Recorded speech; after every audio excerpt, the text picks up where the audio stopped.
This video is part 2 of a story-focused retrospective on the Resident Evil franchise, where I will not only be explaining the story of these games so you know exactly what happened in them, but I'll also be analyzing and reviewing their stories along the way. If you haven't seen part 1, I highly recommend you check it out. Today's video will focus on the middle era of the franchise, including the likes of Resident Evils 4, 5, and 6, Revelations 1 and 2, Umbrella and Darkside Chronicles, as well as Operation Raccoon City. Resident Evil 7 would follow these games, but that will be at the start of part 3. Like, subscribe, and donate to the Patreon if you'd like to support me further. And without further ado, let's get started.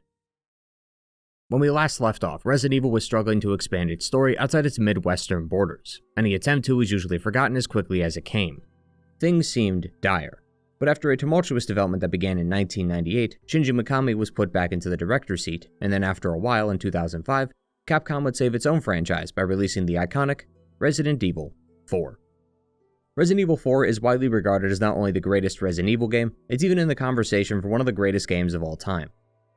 It stars Leon Kennedy, who after the attack on Raccoon City back in '98, started working with a secret organization under direct control of the president, as alluded to in the RE3 epilogue files. In the time since, the events of Raccoon City and Umbrella's involvement in them had become widely known to the public. The US then suspended Umbrella's actions in the country, which caused their stock price to plummet, sealing the company's fate. It is now 2004, 6 years later. Recently, Leon was asked to serve as a personal guard for the president's family. Sounds like being demoted to a desk job given all he's done, but his life would soon circle back to more familiar territory. A few months ago, US President Graham's daughter Ashley was kidnapped on her way to college. She's been gone for the past few months, but a woman that looks just like her was spotted in a far-off village somewhere deep in Europe. So Leon is to go there and investigate the claim, and if she's found, then bring her back home. Something you'll notice immediately, though, is Leon's personality. Leon in RE2 was a fish out of water, having to deal with an outbreak on his first day. 6 years have passed since then, and Leon seems more relaxed in a sense. His experience in Raccoon City and the other missions he's done during this time have hardened him. As such, he's no longer in awe at the bioweapons anymore. He's developed a bit of cockiness in him that likely came from just how many times he's survived this stuff. It really is just like another Tuesday for him at this stage. As such, a lot of the charm and the thing most people remember about Resident Evil 4 is the comedy and the one-liners associated with them. No way, Leon. Way. Comedy and horror often seem at odds with each other. You can't really be terrified if you're laughing and vice versa. Like the save rooms and how they provide a necessary space to breathe for a few minutes, it's all about creating a careful balance. As the games have gotten more advanced graphically speaking, the games get scarier. RE4's introduction to the Plagas variants also makes for quite the scare. So these save rooms and occasional comedy are there for you to de-stress and laugh a little. Resident Evil strives to make their games terrifying, but they don't always shoot for horror from front to back. That's why elements like this are included. But more than just a necessary balance in tone, Leon's personality is a genuine saving grace for this game, because pretty much everyone else lacks it. Resident Evil 4 as a story is incredibly imbalanced. In terms of lore, it's better than it's ever been, but character writing is arguably going backwards. The main antagonist this time around is Osmond Sadler, leader of a cult called Los Illuminados. As this is Resident Evil, their power stems from a bioweapon. The Las Plagas, as it's called though, is a parasite, not a virus. Coupled with the reveal of Umbrella's demise in the intro and the setting being in Europe and not Raccoon City, it's clear that Resident Evil 4's plan to start over was something that was not just applied to the gameplay. In an interview with Nintendo Dream magazine, producer Hiroyuki Kobayashi, who had been working on the series since RE1, explained some of the team's reasoning. I'm paraphrasing a bit of what he says, but quote, "The original story was going to bring things to a conclusion with Umbrella, but instead we went in a completely different direction, with Umbrella being destroyed in the prologue. We were kind of sick of Umbrella, and since we're redoing everything anyway, we also wanted to challenge ourselves with a new story. We weren't trying to completely break away from the past games, but if Umbrella is the enemy, then that means having zombies and creatures like lickers and hunters. It would be hard to create something new if we were constrained by those elements. Zombies would feel like we're just mimicking the past games and we'd end up with the same style of combat, so we wanted to change that. However, as I mentioned, in the beginning of development there was an idea to include zombies, but then we started making new types of enemies that would attack you in groups. And we created that giant enemy and the lake monster and all these things we couldn't do with Umbrella center stage, and all quite different from the previous games. There was a feeling in the staff, I think, of excitement, like, what are we going to come up with next? And precisely because it's on Umbrella, no one can predict it. That's one of the big draws of RE4, not knowing what your enemies will be. Said it better than I ever could. That's exactly what's so compelling about RE4. It's deliberately going away from what led the franchise down its path of stagnation in the first place. The Las Plagas parasite is not some cells made in a lab, it's an organism that uses other beings as hosts to survive. It was initially fossilized, although apparently that's a mistranslation. Either way, it was assumed to be a relic of the past, but thanks to it being unearthed by Sadler, it was able to infect those it came in contact with. The villagers known as the Ganados are actually victims of Sadler's influence as they inhaled the spores of the Las Plagas, which is how they were able to contract it. Side effects include increased anger and rage, but Sadler is also able to control their minds. You'll notice how when they attack Leon, he isn't bitten or stabbed. They aren't trying to eat him, they just want him dead. Occasionally, those who are farther along in the process also sprout plagas from their heads. Not only is the design really cool, but it's far more interesting than the zombies we've come to know for so many games now. Of course, it's not going to break away completely, as that would end up removing part of Resident Evil's identity, so we still have traces of the old style, mainly in the form of dusty old labs that would conduct experiments on various test subjects. Creatures like the Navistadors, El Gigante, and the Regenerators were once human, but the context is what makes the old feel new. This is why the lore is better than it's ever been for the franchise. It's an incredibly refreshing take on the games as we're no longer bound by what came before. They could toss out Umbrella and the viruses forever at this stage. They won't, obviously, but the team isn't restricted by it anymore. It allows, as Kobayashi said, excitement and creativity to flourish, as you never know what's going to come next. But where Resident Evil 4 excels at lore, its storytelling is a noticeable downgrade, not just not improving on the previous games, but in some cases falling into the same traps and even going backwards in terms of quality. Resident Evil 4 has introduced more characters to the setting than any game so far. On Leon's side, we have Ashley and a researcher named Luis Serra. On the other side, we have Lord Sadler and his henchmen Salazar and Chief Mendez, alongside a third party consisting of Ada Wong, Jack Krauser, and Albert Wesker. Most of them feel underutilized in the script. The cast of RE4 are not exactly characters, but more so caricatures, and their screen time is often short and not worthwhile, leaving you with a story that's quite a mess at times. Ashley sort of gets a pass because she's meant to be the damsel in distress that Leon saves. There are some nice interactions with her as well, such as when she cheers on Leon when he attacks the villagers, or even hugs Leon after they reunite a few times. It's sweet and very endearing. You can tell that Leon sees her as more than just a mission objective. He sees a helpless girl who needs reassurance that it's going to be okay, and Leon does his best to make sure she's safe at all times. Especially since both he and Ashley get infected during the game. So their quest to not only escape but save themselves becomes more dire with each passing minute, as time spent rescuing her is time lost to the parasite. They do, of course, naturally find a way to remove the parasite in the end, but I love the small detail of Leon going first, as it was said that the host could die if the parasite is removed. So in case that's true, it's Leon who would die, not her. But I do wish that she became more than just the damsel she was designed as. It's incredibly telling when most of her voice lines are her screaming at Leon for help. She does get a playable section, which is nice, and she does pull her weight from time to time, but she's still the standard damsel archetype, one who even falls for her savior in the end, although Leon nicely tells her no. Luis, on the other hand, is a severely missed opportunity. Luis shows up only a couple of times throughout the story, and I can't think of one time where it was utilized well. Luis grew up in the village, so he knows the townspeople. He also helped with the research of the Las Plagas.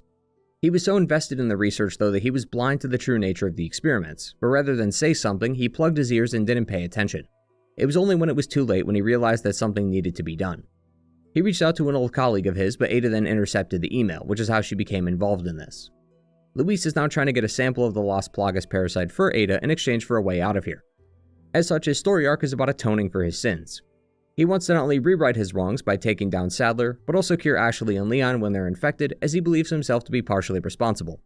When Luis is asked by Leon why he is doing this, he simply says that it makes him feel better. He doesn't tell Leon the truth of his past until his final moments, but much of Luis's characterization comes not from him, but his notes. He's very much a man of few words but many thoughts. And you know what, to its credit, I did actually start to understand Luis's obsession because the lore about the Plagas is quite fascinating.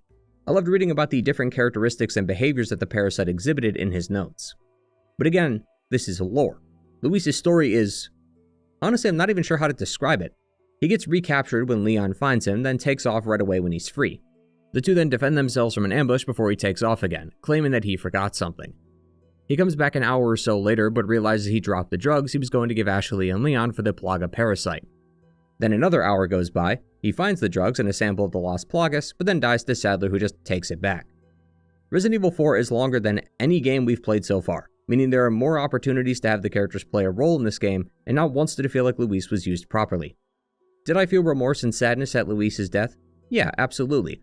Arguably more than Leon, because at least I know how to pronounce his name properly. Louis! But it feels like such a waste to not give him more of a role in this game. In Chapter 5, Leon gets help from a chopper pilot named Mike, a guy who appears for about 10 minutes, and dare I say, I was about as torn up over his death as Luis's, maybe even more. Much of Luis's story is revealed through his notes, and even then it's minimal, just details on his backstory. I like the redemption arc they were going for. I even like how he was never really actually redeemed in a sense, as he died before he could save Ashley and Leon, but it's incredibly bizarre that most of his screen time involves him leaving within a few seconds and refusing to explain what he's doing. And that last part is actually something that plagues arguably the worst group of the bunch, the third party. Led by Wesker, Ada and Krauser were sent in to get a sample of the Las Plagas. Krauser was to serve as Sadler's assistant, but Krauser found it hard to gain Sadler's trust, so Ada was sent in to help Krauser from the shadows. Wesker nor Krauser trust Ada though, so she'll have to get in the hard way. Wesker makes a little appearance in this game, mainly showing up in the Separate Ways side story, which is fine. It's Ada and Krauser though that were most definitely misused throughout the script. Ada first appears when Leon's attacked by the Big Cheese. Doing what she does best, she saves Leon from any harm that comes his way. She frequently gives Leon some notes throughout the game that give him some tips as to where to go. Like in RE2, Ada does not want Leon to die, so she does her best to save him and stay out of his way. The two of them meet properly during the castle section, and it's here where another issue crops up. Leon knows more than the player does, and while this isn't inherently a problem, the game does little to actually catch the player up to speed.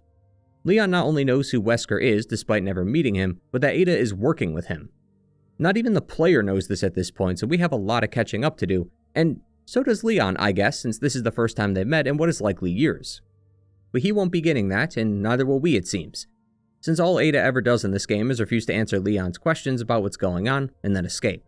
Ada is asked why she's working with Wesker, and what she's doing here, but all she does is blind Leon with her fancy glasses, and then leave. Later, Leon tries to find a way to the island where Ashley was taken. Good thing Ada's already here with the boat they need.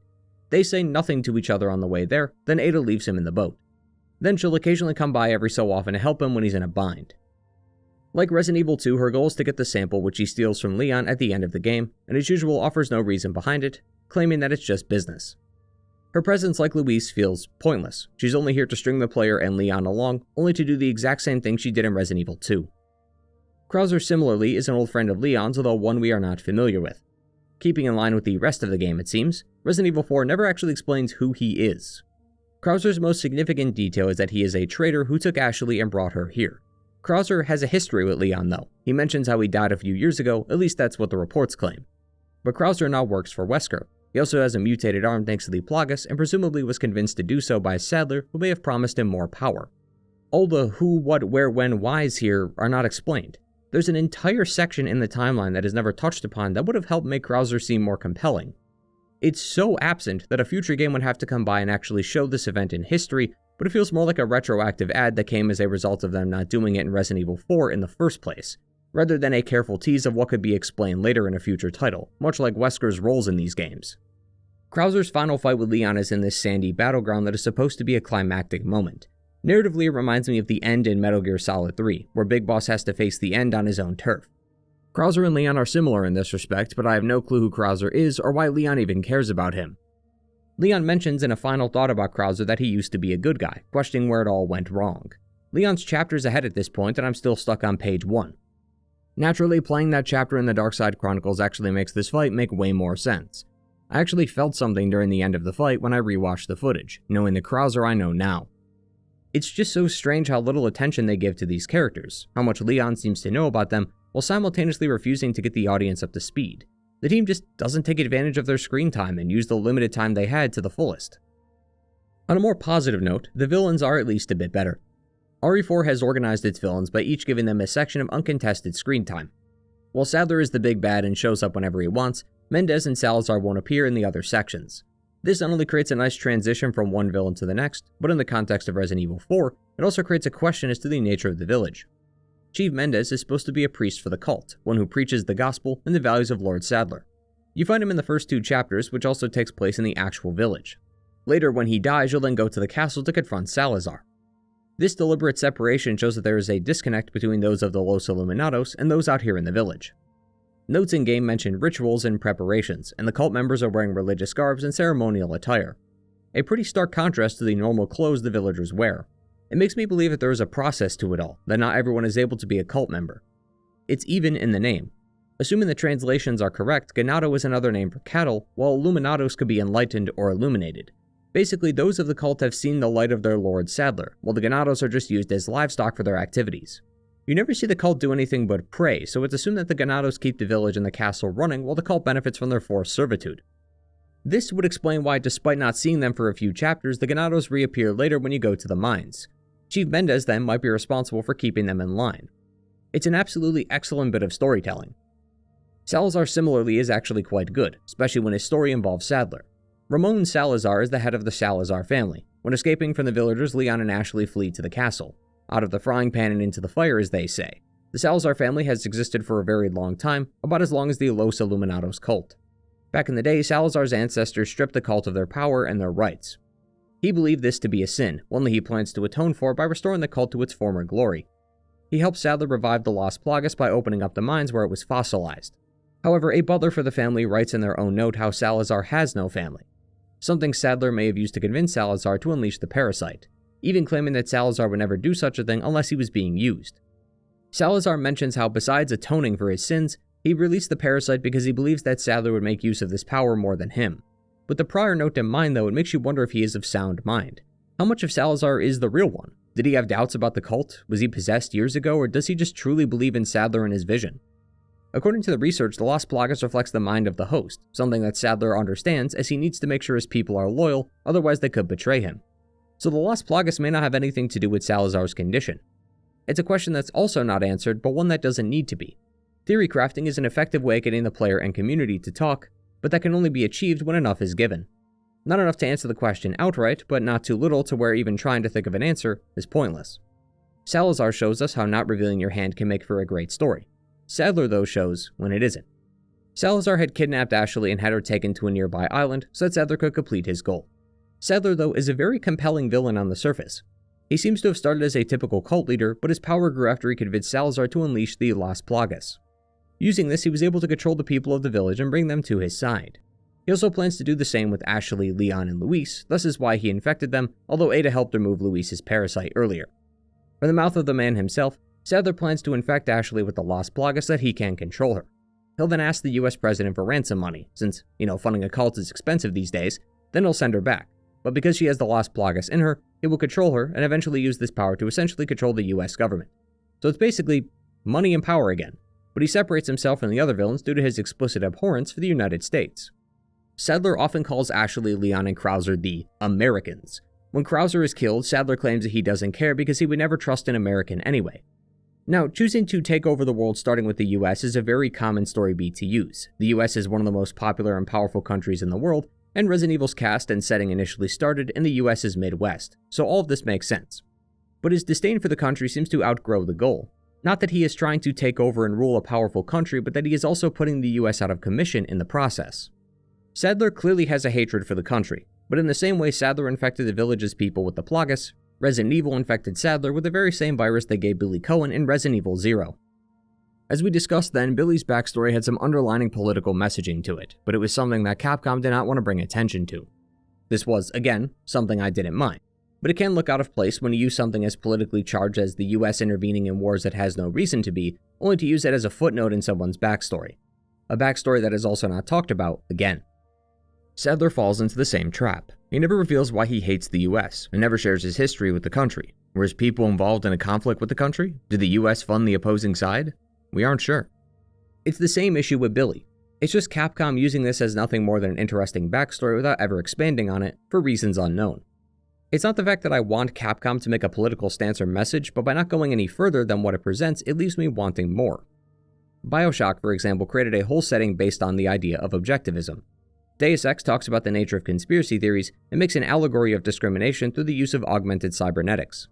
These do not take away, but rather enhance the storytelling by confronting uncomfortable truths about reality. Resident Evil has always seemed unwilling to explore that. I want to know where Sadler's hatred stems from. It would make him a more compelling villain to me. I'm intrigued by his constant disgust of Leon and Krauser, continually referring to their nationality as if it's some kind of stain. I want to know what makes Sadler tick, but we don't receive that. Instead, Resident Evil 4 falls back on the classic franchise trope of making his motivation be about money and power. The one thing that does save some of these villains, mainly Salazar and Sadler, is their frequent talks with Leon. The way they taunt him, constantly bringing up his failures and his inability to stop what's coming, that's what makes them entertaining villains. and to be honest, I think that's what Capcom was really going for. Create a unique backstory to provide some context, but make their personality shine through their interactions with Leon, and in that way, they certainly succeeded. It's what ultimately makes me like Sadler as a villain despite the backstory. The way he pushes Leon's buttons all the time makes Leon hate him more. It makes me hate him more, in the way that I'm supposed to be, as a villain who's preventing me from achieving my goal. Resident Evil 4 is at its best when you follow Leon. Don't focus on the backstory, don't comment on the outside stuff happening. Just focus on Ashley and escaping. If you stay on that track, RE4's story is fantastic. The moment you veer off the beaten path and start questioning things, RE4's story will start to crumble. But that's what makes the side story of Resident Evil 4 so interesting. While it was not initially released on the GameCube, every subsequent release of the game received the Separate Ways side story, a 5-chapter endeavor starring Ada Wong. We get to see her side of the events, and since she clearly knows more than she's letting on, it should be filled with answers. Right? Apparently, Leon isn't the only one being taken for a ride today, because so are we. Ada's got this whole monologue throughout the game where she refers to the story of RE4 as a game, and that the moves have been played, etc., etc. It implies that she has a secret motivation unrelated to her duties with Wesker, and that everyone needs to play their part if she is to get her way. They play it off well, to be fair, but it's just a farce. The secret mission is just to make off with the sample herself, as by the end, the sample she stole from Leon is not the one she will give Wesker. So it's not really anything interesting, it's just proving once more that Ada only works for herself, while we continue to be left in the dark as to her organization's name, purpose, or even her purpose in doing spy work in general. Now, while this could be considered outside the scope of the game and thus not something it should mention, the info we learn in-game as it pertains to RE4 is just as pointless. Firstly, 90% of this game is not focused on story, it's just an excuse to replay old levels as Ada. Nothing in the actual chapters is noteworthy, minus a few exceptions. It mostly just shows us that Ada was watching over Leon in the background, something we already knew from playing the game. She's the one who rang the bell in the village, thus getting the villagers off Leon's back. We also get to play a short section that eventually leads to when Ada arrives to stop Krauser. It's all just about a perspective shift, not an actual story. Most of the story then is not in the actual game itself, but rather in the self-made reports between missions. Ada mentions how the cult has the power to control the parasite through the use of some sonic waves, almost like a dog whistle. She assumes that the rods they carry aren't just for show, but are sort of like a 5G tower, but for the Las Plagas. Ada somehow also got access to the email that Luis sent to his friend, which is how this whole part of the story started. She's also familiar with Krauser's arm, implying that he's had this for a while. Nothing in-game hints, implies, or alludes to anything we learn from Ada's story, leaving me to question if this stuff was just added in later to help make the story make sense. And that's what I'm concerned about most. Is this retroactive or not? Now, in the grand scheme of things, in the year 2026, none of this really matters. Like my issues with Krauser, we have a whole game that explains who he is later, so who cares if it's not included here? You could just play that one. But when judging a game, I think this context is important. Was Separate Ways always planned, or not? That was the question I asked myself. That answer determines whether or not this info was always going to be revealed in the side story, or if it was made last minute, possibly due to criticism. Looking at some previews and other news articles at the time, the only thing I can find is an IGN article talking about the PS2 port. This was the first port to receive the Separate Ways side story, in which the author wrote that the PS2 owners would be getting the GameCube version, on top of, quote, extra content developed after the GameCube project finished. Assuming this is accurate and I'm not misinterpreting the quote, it's likely that Separate Ways was made post-release and not something they had initially planned for Resident Evil 4. Now, this does not necessarily mean it was made in response to the criticism of the game's inability to answer questions, but it certainly feels like it. And this is besides the fact that 90% of the game is either cutscenes or levels from the original. Even then, the new details don't provide anything about this to make it worthwhile. It's just an incredibly boring side story that answers very little. About the only interesting thing the side story has is a brief fight with Krauser and Sadler, and the confirmation that Ada still cares about Leon, given the amount of time she saves him. Wesker would later give her a direct order to kill Leon if she saw him, and she clearly won't do that. That's why she stopped Krauser earlier. This stuff is great, but still, for this being a story from Ada Wong's perspective, I expected a lot more. Even with all its issues though, RE4 is still one of the best. It's a game that I thoroughly enjoy for its gameplay, although I recommend taking the story at face value and not looking too deep into it. But Resident Evil 4 is a prime example of how a game can still end up having an incredible impact on the industry, despite its faults. You've likely heard the stories time and again, but it does bear repeating for those who aren't familiar. Resident Evil 4 uses a behind-the-shoulder camera perspective, something that is commonplace now, but it was RE4 that was responsible for this cultural shift. After playing Capcom's own Onimusha 3, Shinji Mikami, despite enjoying the game, felt that the game could have been better if they placed the camera behind the character instead. Now, this wasn't the first game to use something like this, but like its origins as a survival horror game, it was the one that did it the best. Numerous games have directly referenced RE4 as inspiration, from God of War and The Last of Us to Dead Space and BioShock. And those were just the games we know of. Plenty of horror games at the time shifted more towards action, leaving behind some of their original roots like Silent Hill and Alone in the Dark. That's why, no matter people's thoughts on the game, even my own, it's undeniable that the gaming industry would be completely different if not for Resident Evil 4. For a while, it was likely your favorite game's favorite game, and may have been the reason that game was ever even made in the first place. But Resident Evil 4 was not a lightning in a bottle though. It took years and years of refinement, starting all the way back to 1998. Just like Leon, 6 years went by before the game could even hit shelves. In its wake, it left numerous builds behind, one of which famously turned into Devil May Cry, while the others were scavenged for parts. Like this Black Tendril BOW monster, a creature later present in RE5, as well as the haunted armor seen here in RE4. All these other builds were different, exactly what they were looking for, it just couldn't come together in the way they wanted. Just like how Resident Evil as a series has been carefully redefining its old features on top of designing new ones, Resident Evil 4 went through the same exact process, eventually becoming the game we know today. But unfortunately, for as good of a game as this is, that complicated development is what led to the faults I've outlined in the game's story. In an interview with IGN, Shinji Mikami was asked about the Resident Evil 4 remake. When talking about its quality, he praised the team, highlighting the attention to detail and how they, quote, took the half-assed scenario that I wrote up in 2 weeks and really built upon that and really fleshed it out. Now, while this could be seen as the humble words of a dev who is looking to uplift new creations while downplaying his own accomplishments, when you consider how many alterations RE4 had, how late Shinji Mikami was introduced into the process, and how much pressure we would learn he's under, since, according to him, if RE4 failed, Capcom likely would have been the series, it does put things into perspective. Creativity and creative writing in general take time. Stress from time constraints coupled with the demand that it must be perfect would cause anyone to panic. And when you panic, you rush. And when you rush, you make mistakes. And when you make mistakes, you miss things. Or just flat out stop caring, so you could just get out the damn door. Resident Evil 4's story is the result of developers under a lot of stress to make a game that was designed to innovate and be unique. In that scenario, sometimes things are, as he says, half-assed, like the story and its missing details. Still, it's not a secret that the game was beloved by fans and critics alike, with the original and the eventual remake ranking as 2 of the highest RE games on Metacritic. People love Resident Evil 4, but it did come at a cost. My own personal grievances with the game aside, Resident Evil 4's most grievous sin was its own success. Because of this, we got an entirely new era of the franchise, and you could take that in both a good and a bad way. But because of this very same success, Capcom had shifted focus and started trying to emulate the success of Resident Evil 4, and thus is how we got an era not defined by horror, but by action. A parasite that, like the Lost Plagas itself, would seem harmless until it grew, and by then, it was too late to remove it. But unrelated to the franchise's eventual woes, as you've likely noticed, a consistent problem we've been seeing within the franchise is its inability to keep its own story straight, or not make a story at all. Luckily, we have 2 games that clear this up. Umbrella Chronicles and Darkside Chronicles are 2 on-rail shooters for the Wii that retell the events of the games we've discussed so far, while also adding in new details we never saw. Based on interviews from a few of the devs, it seems though the Chronicles games are made to fit with the Wii's new technology, while also giving fans a chance to experience the early games without going to another console. But seeing as they already have them here and they're retelling the games, they might as well flesh this out a bit more. The story has evolved greatly since the early days of the franchise, so this hindsight helped give them a better understanding as to how they should craft the story. Umbrella Chronicles, as the name suggests, focuses on the games where Umbrella was at the forefront, those being Resident Evil 0, 1, and 3. Completion of these will then unlock a 4th final chapter that is wholly original to this game and deals with a new conflict in Russia.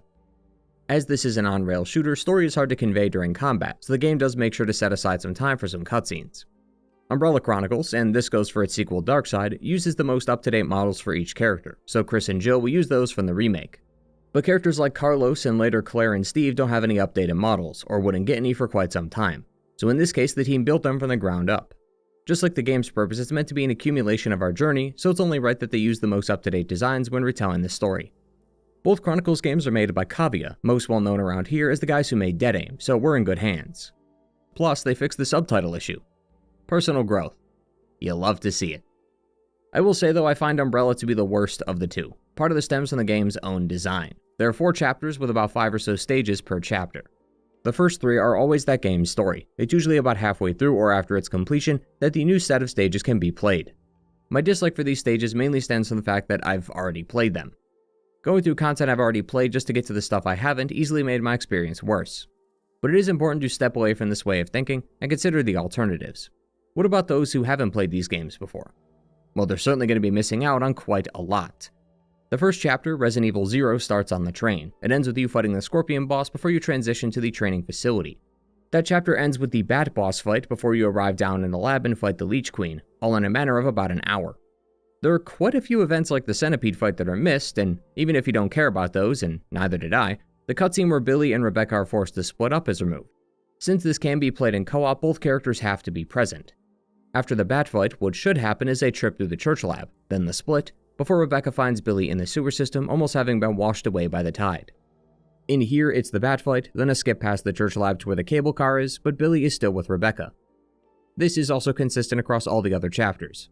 Resident Evil 1's chapters skip the return back to the mansion where it's now polluted with hunters, even skipping some of the underground where you find Enrico, as it goes from Plan 42 right to the lab where that old slideshow was shown, so it even skips some pretty critical story cutscenes. This deliberate smoothing down of the game seems to be an attempt to cut out the fat, basically the equivalent of a summary or SparkNotes version of the story. It's got the first meeting with the zombies, the meeting with Rebecca and Richard, and the death of Wesker. The hope, I think, was that the rest of the story is meant to be filled in by the in-game lore files, but how much you learn wholly depends on how many bullets you're willing to shoot into the scenery. Files are usually found on tables or shelves and such. In Chronicles, they are often hidden within the environment and need to be shot to be revealed. This goes for the weapons and herbs as well, so if you see me unloading into a lamp or a wall, I promise I'm not tripping off salvia, I'm just trying to find some items. That said, the actual files you find aren't exactly files per se, at least not in how we've known them. In previous games, the lore within the files was written in the form of diaries or notes. There was a sort of in-world explanation to them. Chronicles does keep some of those notes, mainly the most important ones, but Umbrella Chronicles notes are written with a different feeling applied to them. Many of Zero's notes, for example, talk about the bosses and characters by describing them, almost like it's a dot jot or a biography. It explains who Dr. Marcus is and how he was killed. It explains the Queen Leech and how she was made. There are even a few digests which are basically just repeating the events of the original game's cutscenes. The first digest, for example, pretty much breaks down in word form how the first act of Zero plays out. From the opening cutscene to Billy and Rebecca arriving at the training facility, it highlights the search for Billy, the crashing of their chopper, the presence of the leeches, and so on. For comparison's sake, Chronicles' interpretation starts with a brief narration from Wesker about the train before Rebecca enters, gets attacked, is saved by Billy before they fight the Scorpion. Then it shows that brief recap of the events that happened directly after, before assuming control after the crash. So you can see how necessary this digest is in explaining what happened. That's why some of the notes feel oddly written. It's not all diaries or notes from people in-game, it's summaries made by the devs to keep the players up to speed because they didn't include any of that within the game itself. As such, it is hard to say that this game would even work as an alternative. There's just too much missing, and too many small interactions that I think offer lots of value to the game that are otherwise gone. So I'd highly advise that you play the originals before stepping into this if you're looking to get involved in the lore of Resident Evil. To its credit though, it does offer up enough new lore to make the journey worth it. Much of this comes in the form of the new stages that exist outside the boundaries of the main story, and who better to be a protagonist for a game focusing on Umbrella than Albert Wesker. As was shown in Zero, both Birkin and Wesker split during the events of the game. Both naturally escaped the explosion of the training facility, but how? Well, we don't know what happened with Birkin, but we do get to see Wesker's POV during his escape. It was here that he would meet with Sergei Vladimir. Sergei is another new character to the franchise who makes their debut as well as their curtain call within Umbrella Chronicles. Wesker had failed in his mission to reclaim the training facility back, so Sergei went to deal with him to remind him of his allegiance to the company. Wesker is leaving Umbrella to do his own thing, so he clearly has little care for Umbrella's orders. Sergei then sends his Ivan unit after him, whose design is actually quite cool. Most villainous labs are often painted in this bright, clean white, something we've seen in the series already, so it's a nice touch, and it contrasts well to the damaged or wrecked remains nearby. We then go forward in time to Resident Evil 1, where we once again revisit the Spencer Mansion. Interestingly, Chronicles 2-player co-op fixes an issue with RE1 right off the bat. Originally, it was hard to determine whose story was canon and who did what because of how many of those scenarios overlapped. This removes the problem by taking RE1 back to its pre-release beta days and gives us 2-player co-op with Jill and Chris at the same time. Minus this, the story is roughly the same as you remember. As it pertains to Wesker, the next time we see him, it's when he's killed. However, we finally learn after 10 years how he survived. No other game or supplemental material has ever talked about this, so it's good to finally get an answer. Apparently, this was all a part of the plan. Birkin had made Wesker a virus which he injected into himself prior to his death. The virus was able to change his cells within his body, not only reviving him, but giving him the superhuman powers that we know him to have, although at this point they were still in their infancy. After he awoke, he was to collect the combat data he needed for the Tyrant, but Umbrella's AI Red Queen had locked him out. Without much time to fix the issue and the impending explosion of the mansion coming, Wesker simply cut his losses and left. This is when he would run into Lisa Trevor, who would attempt to kill him, although she would be wounded briefly before a chandelier collapsed on her, leaving her unable to escape the blast of the mansion.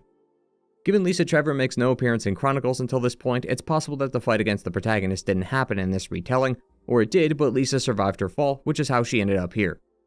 Wesker would then do his own thing, and as we know from Code Veronica, he would be working with a rival company. Prior to that though, he was investigating the outbreak in Raccoon City. Ada Wong, after faking her death, was seen escaping Raccoon City by herself. As you may recall, Resident Evil 2 happens between the events of Resident Evil 3, so Jill and Carlos are still on the move, but the missile that would rain down on the city has yet to arrive. But that time is fast approaching. At the moment, she's currently in possession of the G-Virus, which she took during Resident Evil 2. We learn that she was in contact with Wesker even back then, but she betrayed his trust when she started helping Leon. While this would have been disastrous for her since the city would soon explode, after telling Wesker that she has the G-Virus with her, he tells her about the missile and that there is a chopper that she can get on to escape. As you'd expect, the rest of the stage then shows us how she escaped. But in what are some nice touches, Ada not only gets her grapple gun, which explains why she had one in Resident Evil 4, but many of the areas in both Jill and Ada's sections are actually ripped directly from Outbreak. But as expected, Ada escapes just before the explosion goes off, and Raccoon City is destroyed. We then come to the final chapter of Umbrella Chronicles, which is the game's own original story. The events of the new chapter take place in 2003 and star Jill and Chris. For context, this is 5 years after their respective journeys in Resident Evil 3 and Code Veronica, or just about 1 year before Resident Evil 4. As we said in that discussion, Umbrella went into decline and their stock prices plummeted after their connections to the outbreak were made public. But due to their money and connections, they were able to drag out the legal proceedings. Eyewitness testimonies of survivors cannot be backed up with evidence since all of that was blown up, and Umbrella staff feared persecution, so they never spoke up. This gave Umbrella enough time to scrub their involvement and even keep their work flowing in other parts of the world. This time we head to Russia to take down yet another Umbrella lab. Interestingly, both Jill and Chris are working with a regional biohazard unit. Now, fans of the series may be familiar with the BSAA, but this is unrelated to that, although this is a tease of the events soon to come, and shows that while Umbrella is on the decline, BOWs certainly aren't. So groups have been created with the sole purpose of eradicating these forces. The main villains of this chapter are Sergei and the new BOW Talos. Talos was designed after data collected from the other Tyrant forms. This lab decided to use a biochip implanted into its brain, since one of the things they lacked when it came to the Tyrant forms was control. Using this chip, they were actually able to give it commands in a sense. It's got quite a bulky body and lots of armor and weaponry, easily surpassing its prior generations. Sergei, on the other hand, was a colonel in the Soviet Union who joined Umbrella after its fall. He was also responsible for the founding of the UBCS, the same task force that Carlos, Nikolai, and Mikhail were a part of in Resident Evil 3. Part of his motivation in joining Umbrella seems to be in an attempt to restore Russia's power back to the motherland it once was under the Soviet Union. He's also often seen talking to an AI called Red Queen, designed by Umbrella and given unrestricted access to its entire network. It's also self-aware and often makes judgments based on its own awareness. Little is known about them other than this though. Even the files fail to provide much evidence besides what we've covered. Another example of where Umbrella Chronicles' priorities were placed, as it's less focused on story and more on shooting. There is an interesting thread being spun though of Sergei seeing the Red Queen as something almost human, whereas Wesker sees it as a tool. It's not a lot to go on, but it seemed like it was setting up something. But that thread was cut as quickly as it was spun since Wesker deactivated the Red Queen. What actually happens is Chris and Jill take care of Talos right in the heart of the lab, while Wesker deals with Sergei, who was hoping that Chris would succeed and destroy the lab for him. It's not an official partnership, one only Wesker knew about, but a partnership nonetheless. In doing so, Chris and Jill were able to wipe out more of Umbrella's presence within the world, while Wesker stole all of Umbrella's data, which he would use to further his goals. What those goals may be, we'll learn that very soon, although not in this game. Upon reflection, I think using the word worst to describe Umbrella Chronicles was the wrong choice of words, as that implies that I utterly despise the game, but that's not true. Umbrella Chronicles is quite a fun game. The novelty of playing a different genre was nice after having played so many survival horror games, and the game does succeed in what it's trying to do. The recapping of the story isn't terrible, but it was always going to be inferior to the original product anyway, so it was less about depth and more about accuracy. Can we get enough of it on the plate so that the player knows what's going on? Having prior knowledge of the game certainly helps, since your mind will fill in the gaps Umbrella Chronicles leaves out, but those who've never played the game should have a fairly good understanding of what's going down. It doesn't really bother with the minute details and doesn't really discuss very pointless interactions or cutscenes. It focuses rather on the big picture stuff. Sure, we miss the betrayal of Barry, but we still get the broad strokes of the story. To me, however, those details are what makes these games come alive. Many of those moments add value to the story, and most of that is missing from this title. But that's what makes Darkside Chronicles the superior game in my eyes.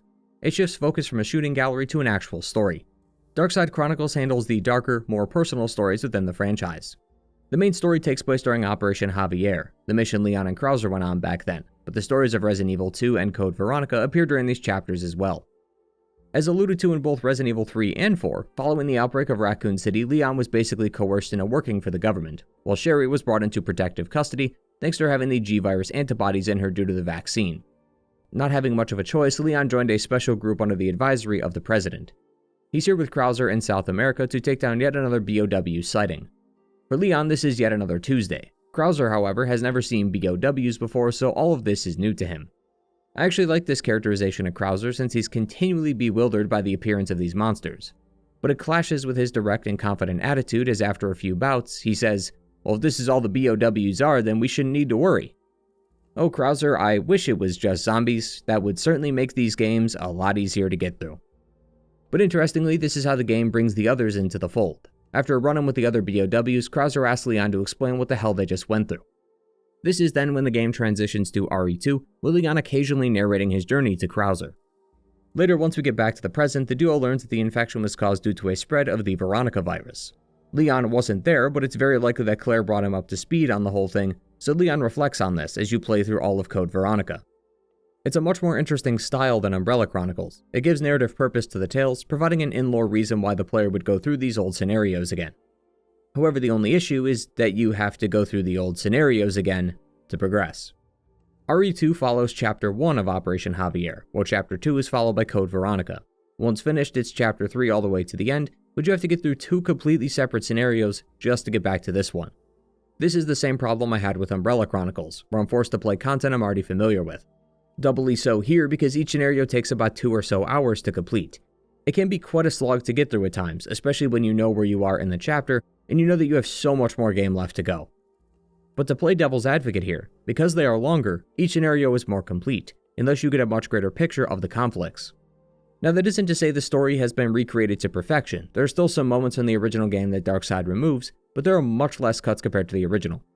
Darkside is also not solely focused on just being a shooter game. The team experimented with how this unique style can create a similarly unique story. The main director behind these Chronicles games was Yasuhiro Seto. Leading up to the release of Darkside Chronicles, he would make frequent blog posts about the game called Talking Evil. One of the things he mentioned was the horror. Resident Evil was always about horror, and he wanted to bring that back into Chronicles. He laments how he wishes that he and the team did better in that department, as he felt that they came up short on the horror when making Umbrella Chronicles. For Darkside though, they kept throwing the word presence around the office. They wanted to create an experience that felt real, as if you actually experienced it yourself. To fulfill that vision, the camera and many of the game's environments were changed. Darkside has much more movement in its camera compared to Umbrella.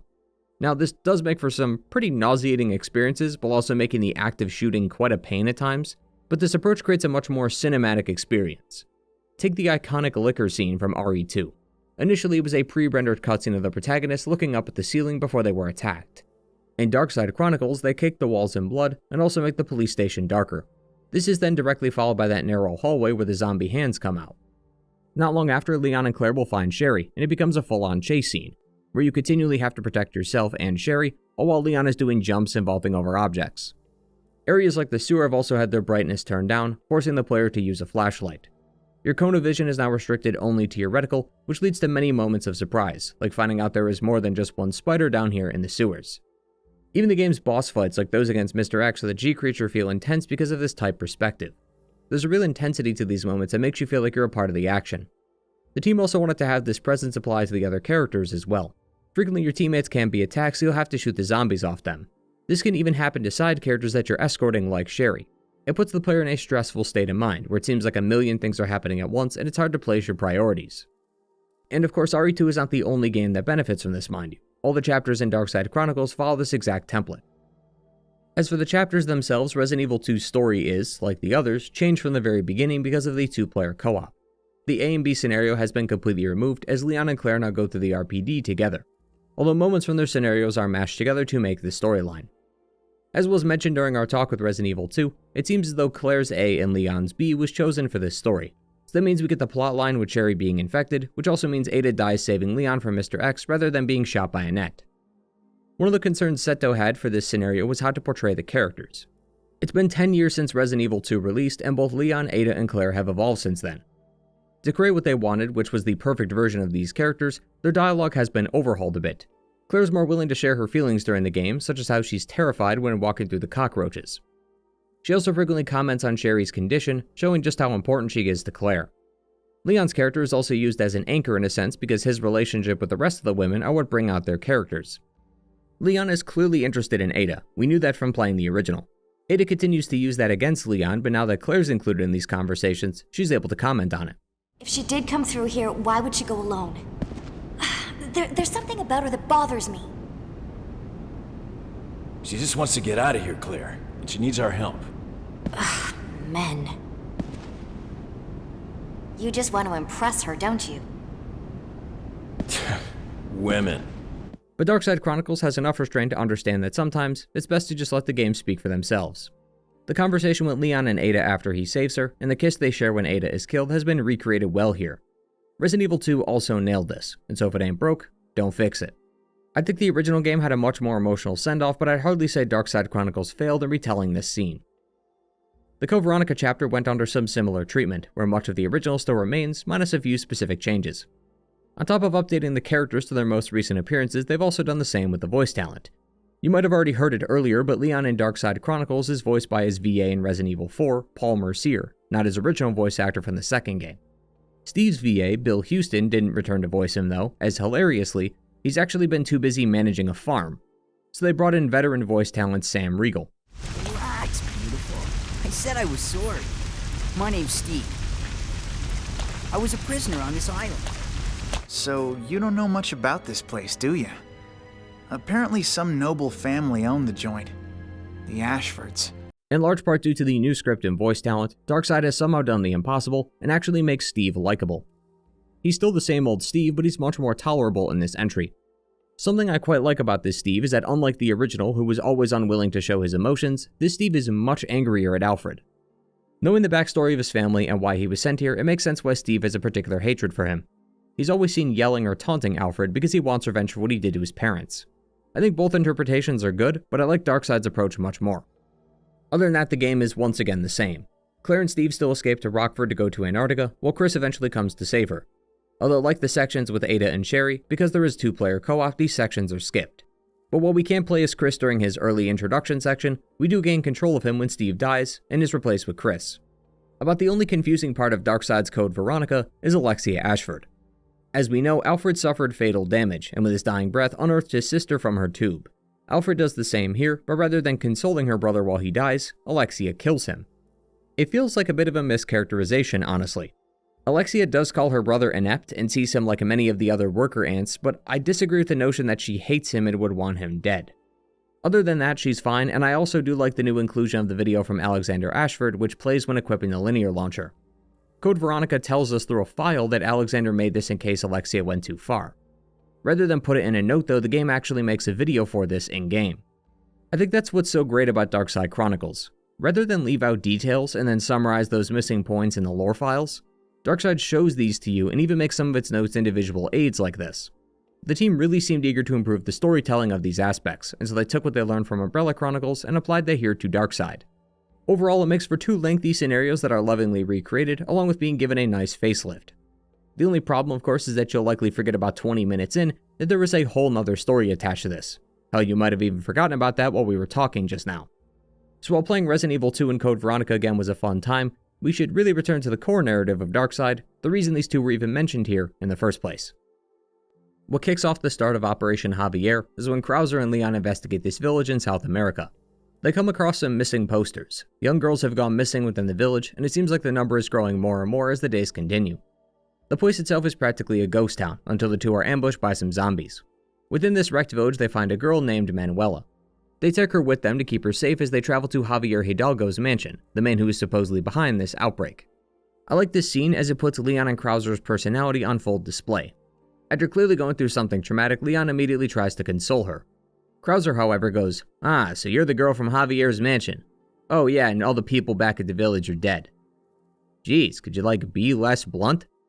Manuela will then help the boys get to the mansion. Once there, they learn that not only is Manuela Javier's daughter, but that she's infected with a virus, specifically the Veronica virus. To explain, Javier's a drug lord and leader of a group called the Sacred Snakes.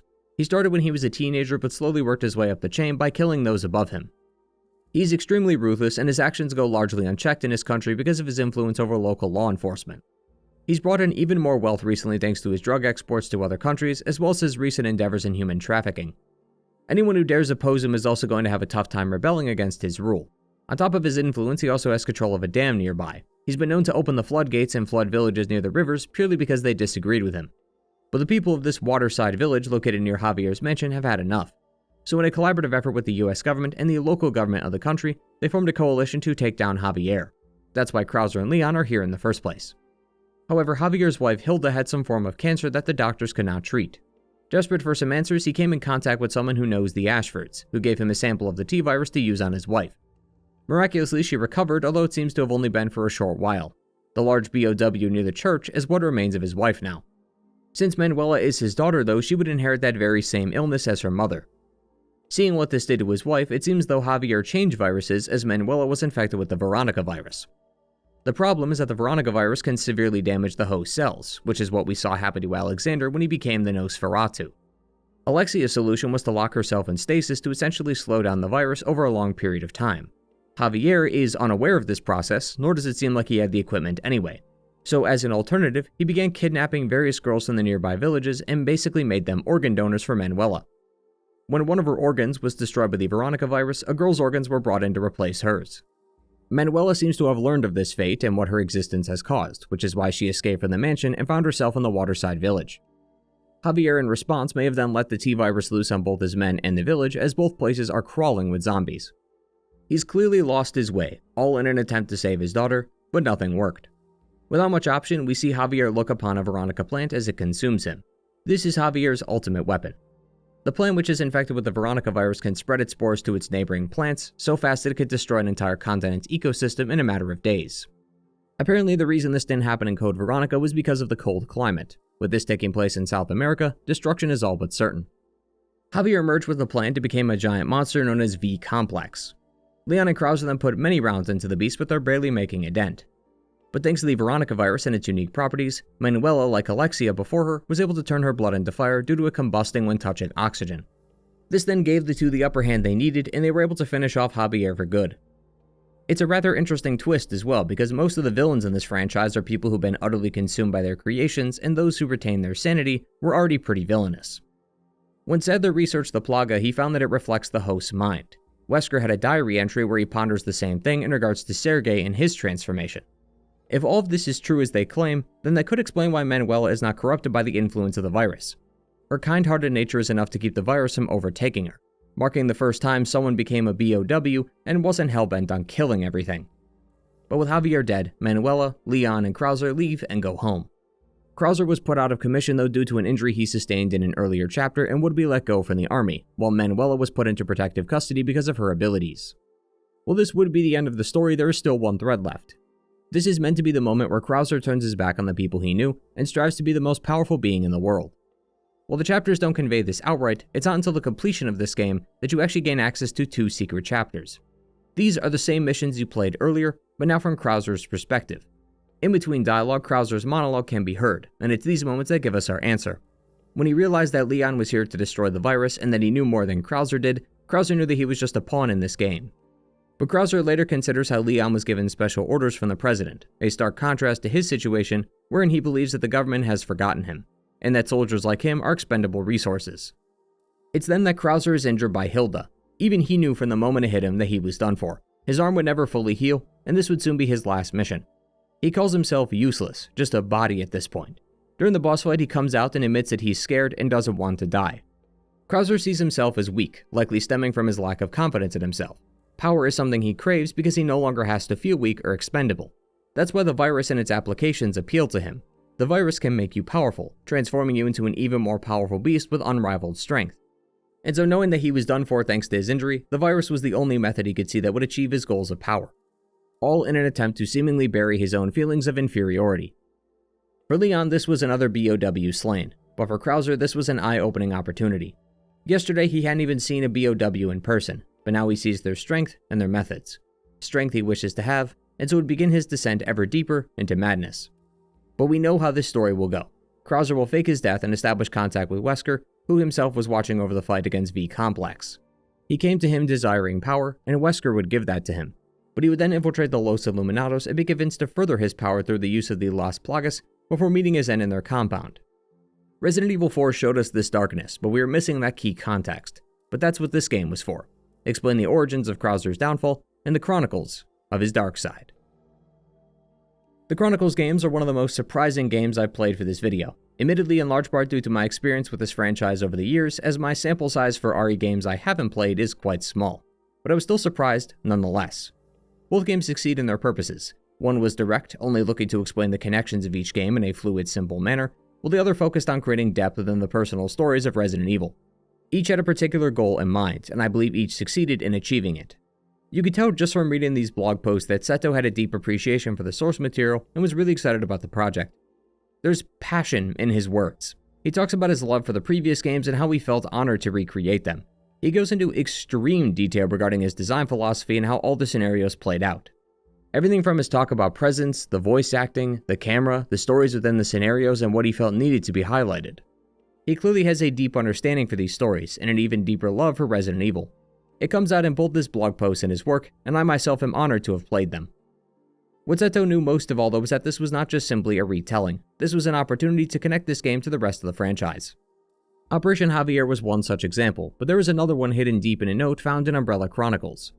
It's a note from an anti-Umbrella activist. She's seen how the courts had battled Umbrella for years with barely any progress due to how much they delay its proceedings. A reporter responded by saying that while true, Umbrella is on the decline, so that's a win, right? She responds by saying, quote, "Have the wrongdoings of Umbrella come to light? Certainly. But all of their data on virus production and biological weaponry has not. I don't feel that the data has been erased, but that it's ended up in someone's hands, someone who will inherit Umbrella's dark legacy." Ever since Resident Evil 1, one person has been in the background, collecting data on the Tyrants, the T-Virus, G, Veronica, Las Plagas, and everything in between. And so with all this info at his disposal, the time has come for him to finally take center stage and put his plan into action. Resident Evil 5 takes us to the year 2009. Chris is now working for a counter-terrorism unit called the BSAA and is here in Africa to stop yet another biohazard threat. As we know, following the destruction of Raccoon City, Umbrella was hit with lots of lawsuits, but another group known as the Global Pharmaceutical Consortium was arguably hit even harder. The group is made up of various pharmaceutical companies throughout the world, who had unknowingly helped Umbrella create the bioweapons they used on the people of Raccoon City. Knowing that they were doomed if Umbrella went under, they worked with prosecutors to throw Umbrella under the bus with the promise that they would not have legal action taken against them. 2003 rolled around, Umbrella was bankrupt, and the other companies survived the fallout. The thing is, despite how horrible the company was, their contents were controlled and regulated. Well, as much as they could be. As the activist said, Umbrella was gone, but the knowledge of its bioweapons wasn't. Since the collapse of the company, their BOWs have shown up on black markets. BOWs are no longer in the hands of a corporation, but terrorists, militia, or anyone with deep enough pockets. That's when the Global Consortium created the BSAA, who was specifically formed to fight bioterrorism. The United Nations eventually took the civilian-led organization under its wing, giving them more resources and more members, so that threats could be quelled from anywhere in the world. And it's here where our story begins, as Chris Redfield meets with his partner Sheva Alomar, a BSAA operative of the West Africa branch. Both are assigned here to look into the whereabouts of one Ricardo Irving, a black market dealer who's suspected of dealing in bioweapons. This handy amount of info gives us plenty of context regarding the world since Raccoon City, and a lot of this is found out of game in the Library tab.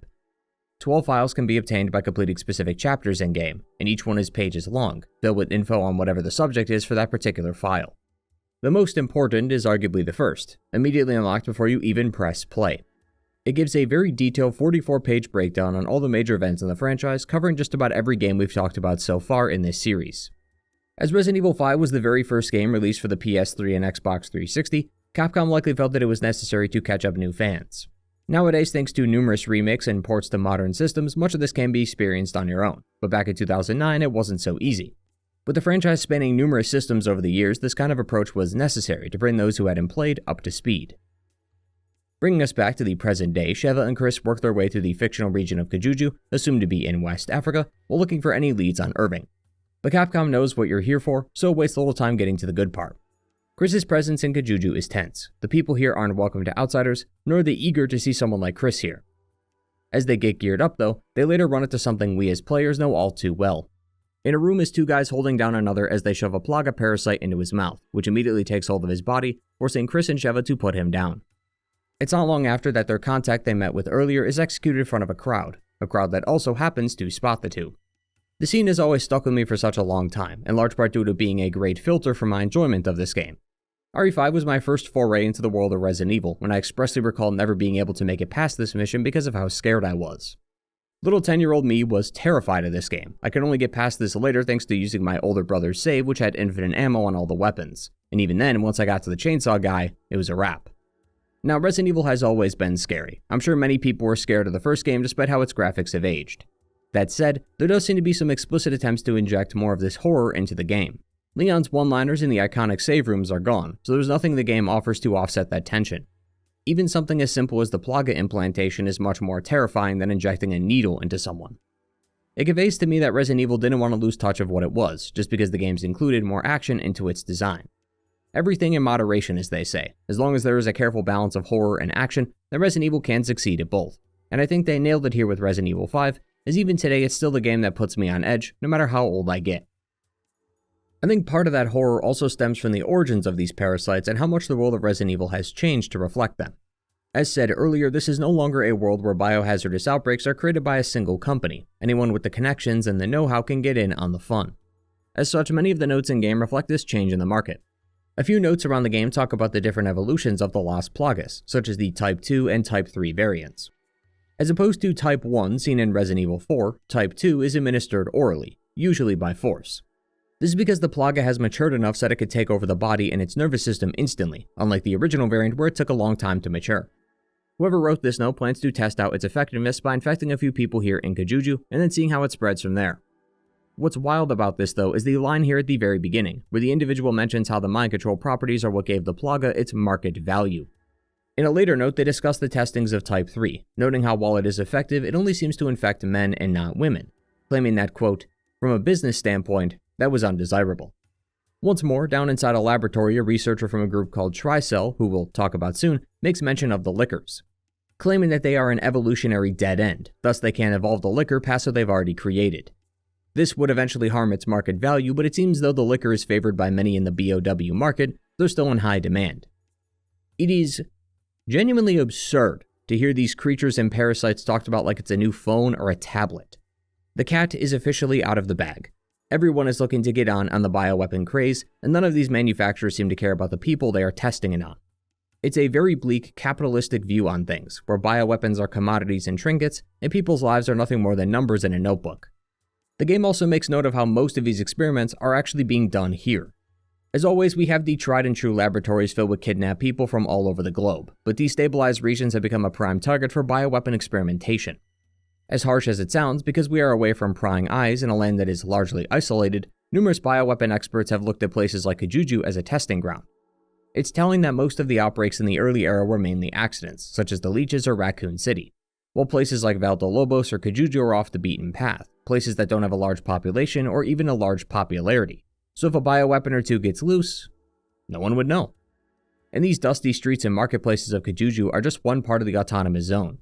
In the swamps of the marshland are tribesmen who live off the land, wearing old-fashioned headdresses and grass skirts. Despite their secluded nature, they weren't spared any expense. Firstly, the tribes guard an ancient ruin near their land which houses their old kingdom and a rare flower. This flower was used to make the progenitor virus as it contains poisonous properties that the tribe used to determine who would be their king. Umbrella came here back in the day and forcefully took their land and then began sending out samples of the flower to their labs, leading to, well, you know the rest. Years later then, another company would come by called Tricell. They are mostly situated in Africa these days and handle lots of manufacturing and exporting, as well as taking advantage of their power and influence to take the resources of Africa and selling it. Near the marshlands is an oil plant run by Ricardo Irving, the very same guy who was suspected of dealing with bioweapons on the black market. The townsfolk were immediately skeptical of his presence because their ancestors had their land stolen by Umbrella. That's actually how the oil field got there in the first place. But Irving and the others wanted to apologize for that, offering the tribes alcohol, medicine, and even a gondola system to get between villages. All Irving asked is that they come to the oil field and receive some medication to protect against an infection. As you'd expect, the medication was the infection, as it wasn't long before they succumbed to the effects of the Plaga. That previous note about the Type 3 Plaga is assumed to be written by Irving, or someone employed by him, as the only enemies you face from the tribe are men, and a diary highlights how the women just sit around and do nothing, almost like the parasite put them in a vegetative state before they were all eventually killed. It also seems to imply that their current attire was not something they wore initially, as the child makes note of how his people are dressing like their ancestors again. Sheva's backstory is also similarly related to this. While not born in Kajuju, she was born here in Africa. Her home was next to an umbrella facility called Plant 57. As you'd expect, the plant became the lifeblood of the town. 80% of the town was employed at the plant, and much of her town prospered because of its existence. However, an emergency occurred at the facility when Sheva was only 8. Umbrella Special Forces came by to investigate and would later kill all the townspeople, with Sheva having been spared thanks to a neighbor. Sheva lost her parents that night, but was able to run away with her uncle. Her uncle hoped to receive some kind of compensation from the company, but Umbrella never provided any, so Sheva was often on the verge of starvation for most of her childhood.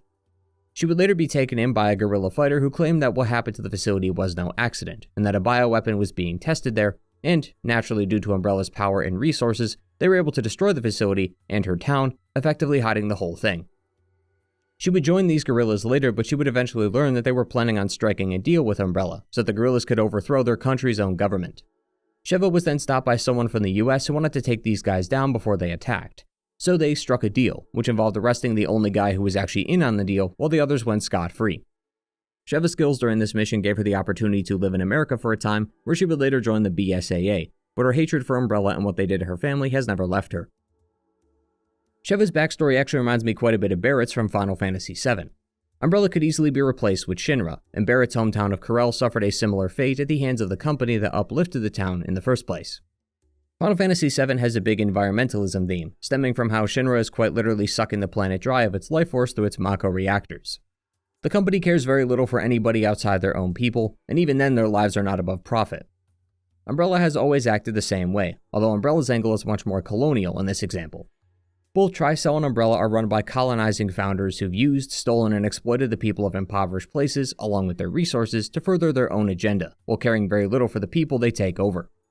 Narratively, this opens up the door for all kinds of awful people to get their hands on things and start making a profit, and that's where our main villains come in. Two of the three main villains in Resident Evil 5 are Ricardo Irving and Excella Gion.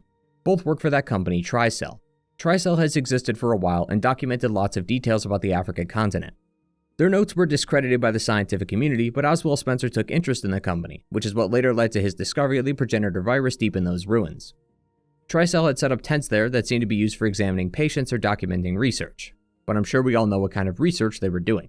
They've also taken residence inside the old Umbrella lab located near the progenitor flowers. Irving, for his part, caught the eye of Tricell due to his black market dealings. They found him to be quite valuable when it came to selling and trading BOWs to interested parties.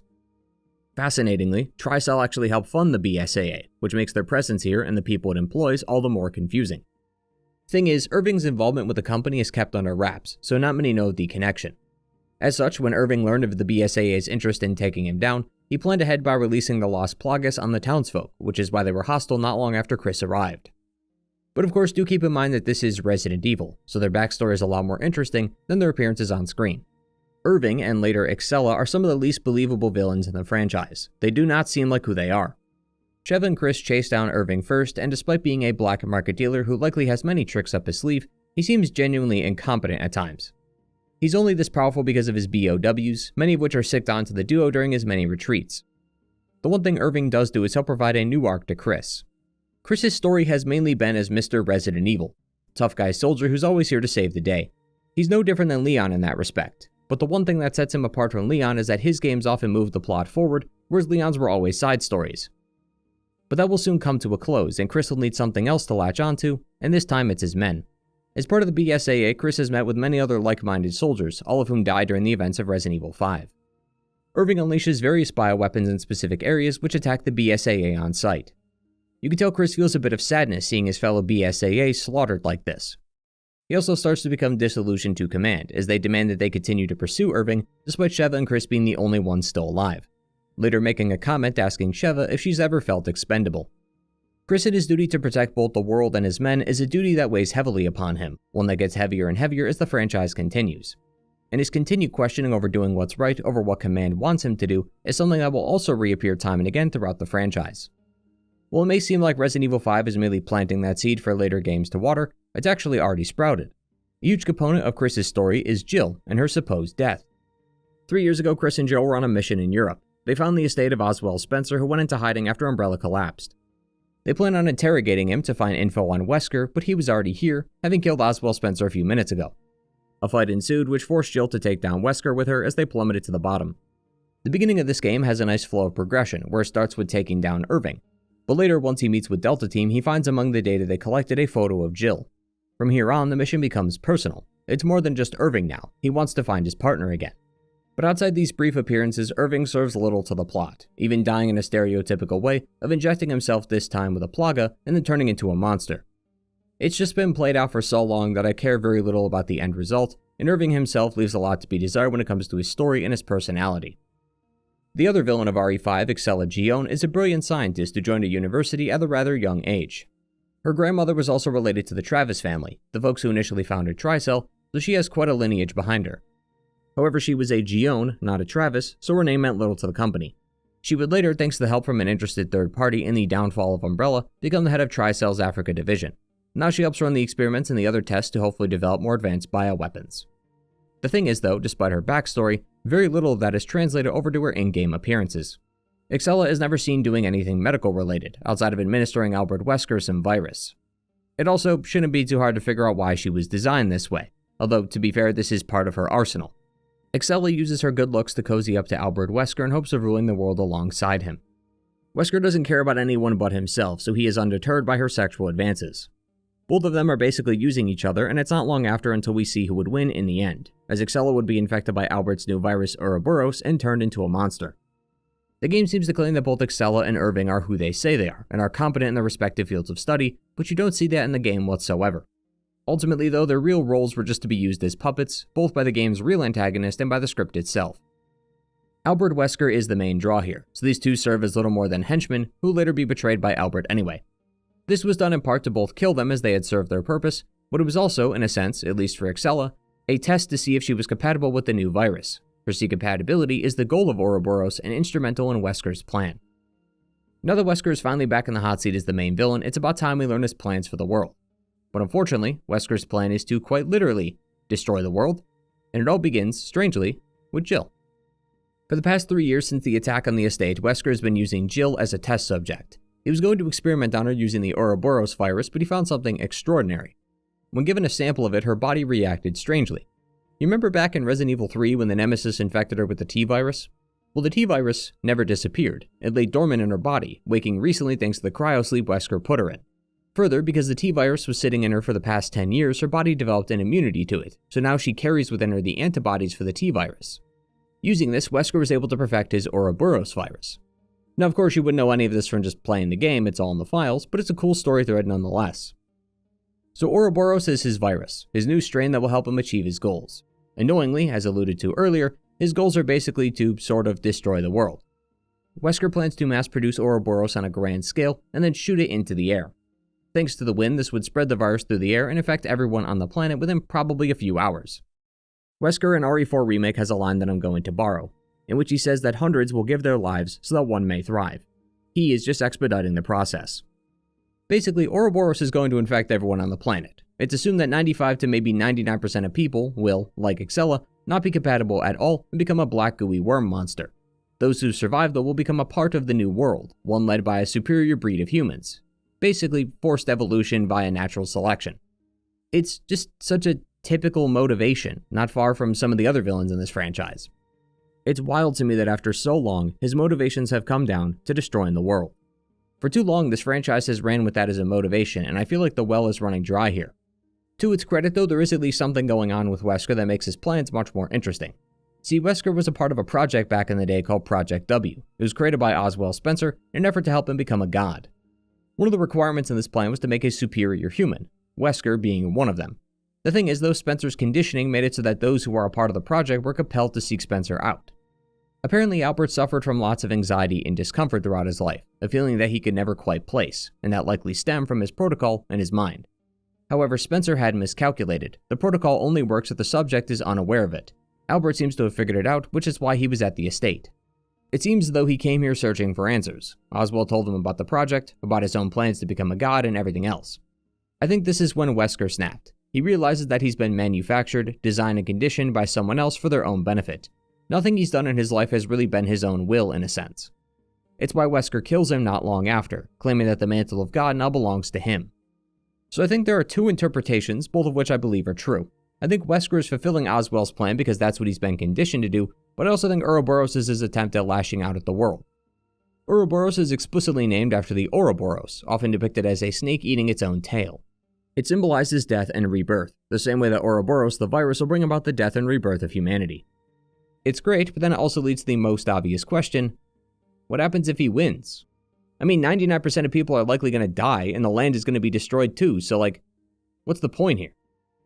Destroy the world type plots always bore me, because they always seem like cop-outs.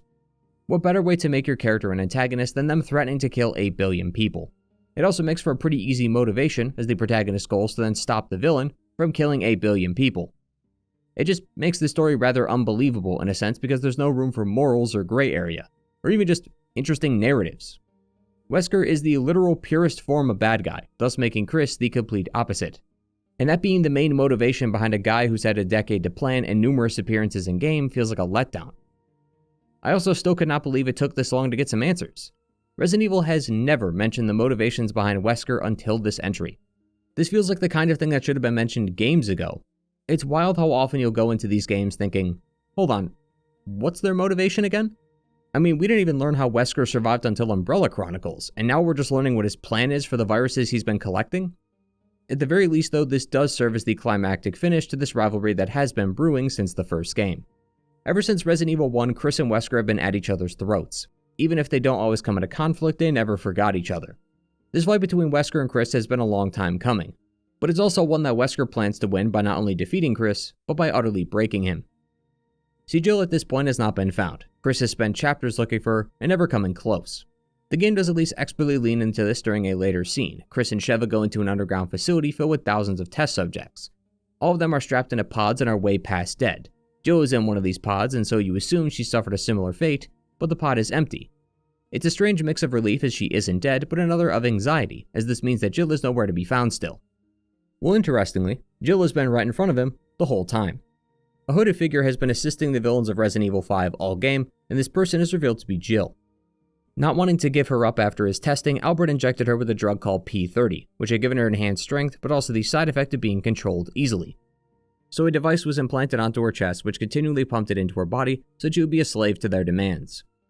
It then leads to a pretty fun boss fight between Wesker and Jill. Although, elephant in the room here. Why is she blonde? In lore, this is explained away by claiming that the repeated experiments had changed the pigmentation of her hair. Out of game, I suspect it's for the exact same reason they designed Excella that way. Part of me is torn on this because I respect the effort to explain things like this, but I do think it gets to a point. Kojima famously stated that Quiet from Metal Gear Solid 5 is dressed that way because she breathes through her skin, and thus less clothing means more air. Honestly, at that point, I'd actually be more inclined to back you up on your decision if you just told me the truth. Everyone knows why Quiet was designed that way, and we all know why Capcom made Jill blonde and put her in a skin-tight suit and heels. Hilariously, this isn't even the most absurd thing Resident Evil 5 actually does. After saving Jill, she tells Chris to go on ahead and stop Wesker from releasing Ouroboros. They chase him onto his boat, which contains an assault bomber that will be used to disperse the virus. Chris and Sheva are able to ground the plane, but... oh boy. So the plane lands inside a volcano. Even better, they duel Wesker, who injected himself with Ouroboros. Chris is outmatched in terms of strength, but whereas Leon likes to kick folks, Chris likes to punch things with his massive fists and equally massive biceps that are as big as his head. Some have even said that his size and body mass is so big, he could probably punch a boulder with those arms.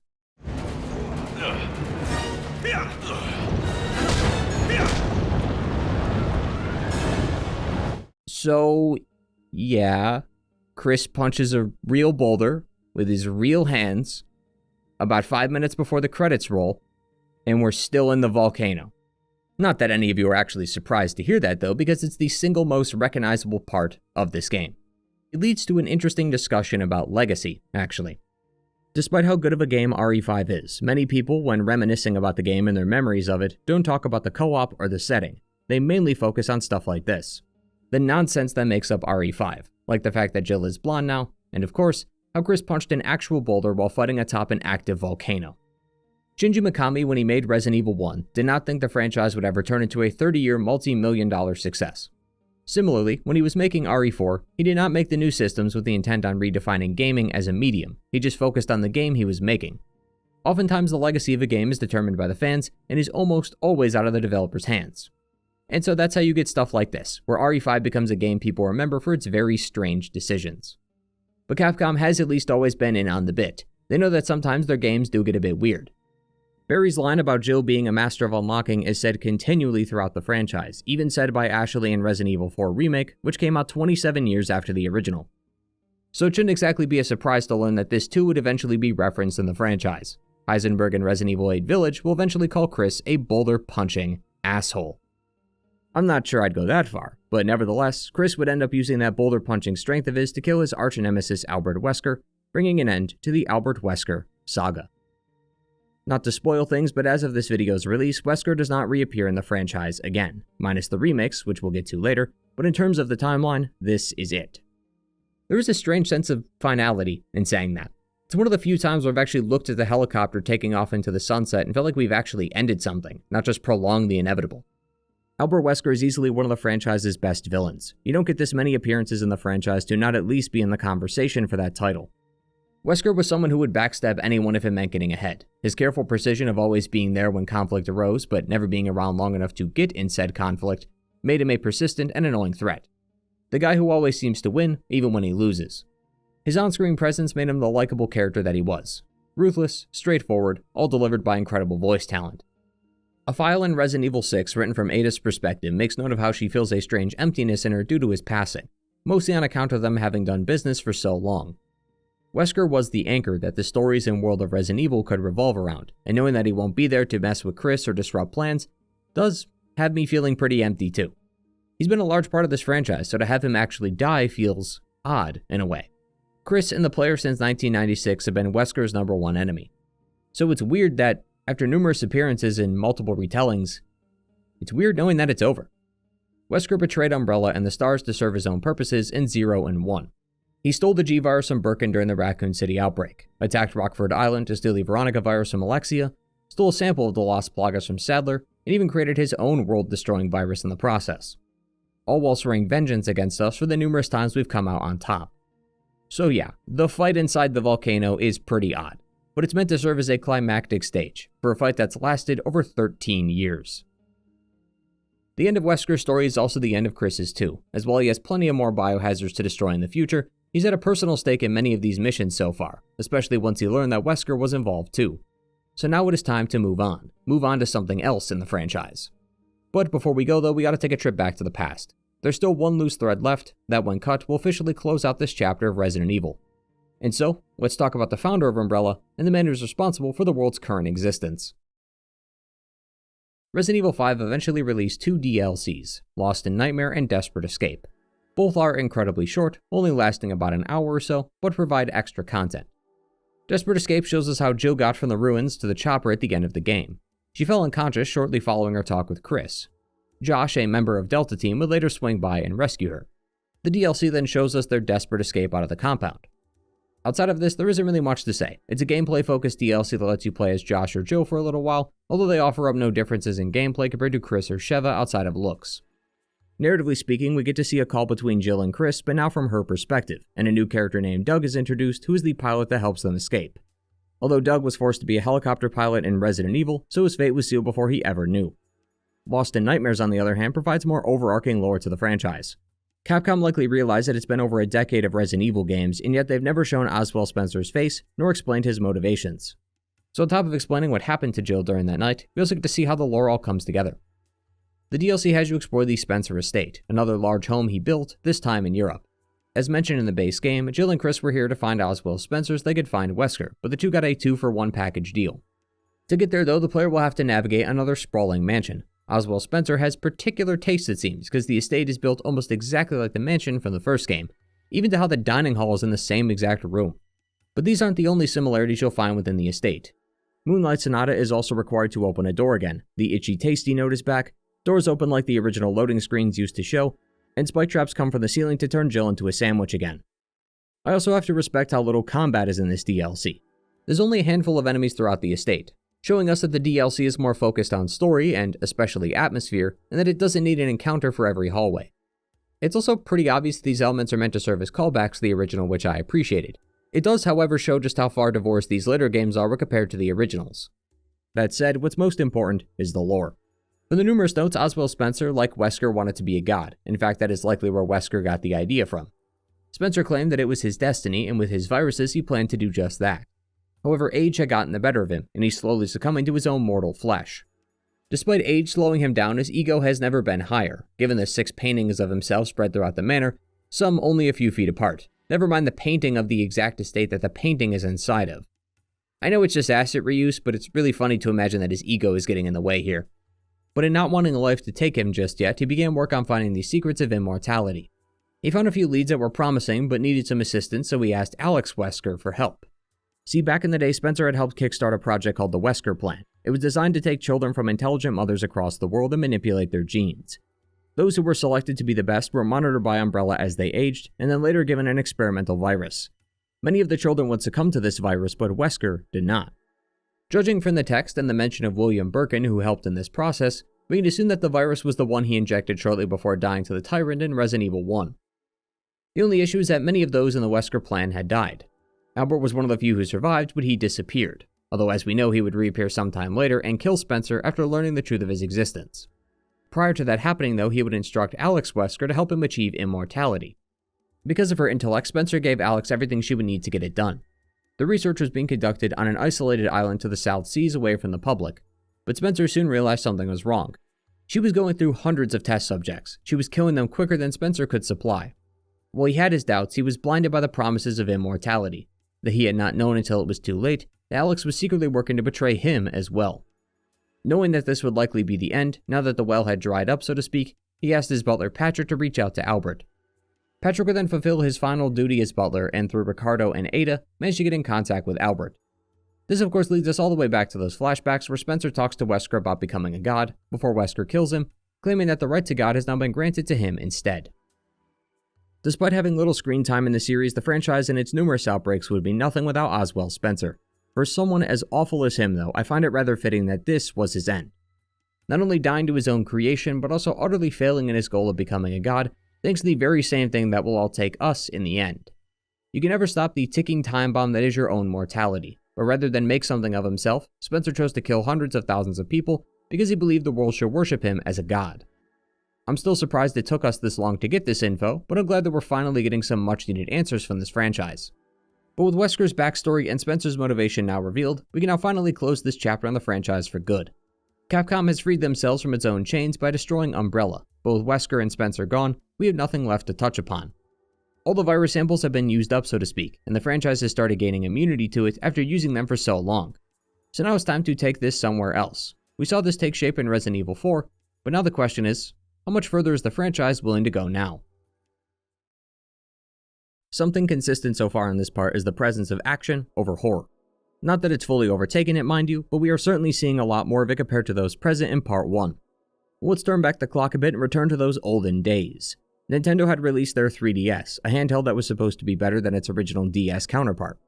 Capcom believed that the 3D capabilities of the 3DS would give them a chance to make a truly horrifying experience for handheld consoles.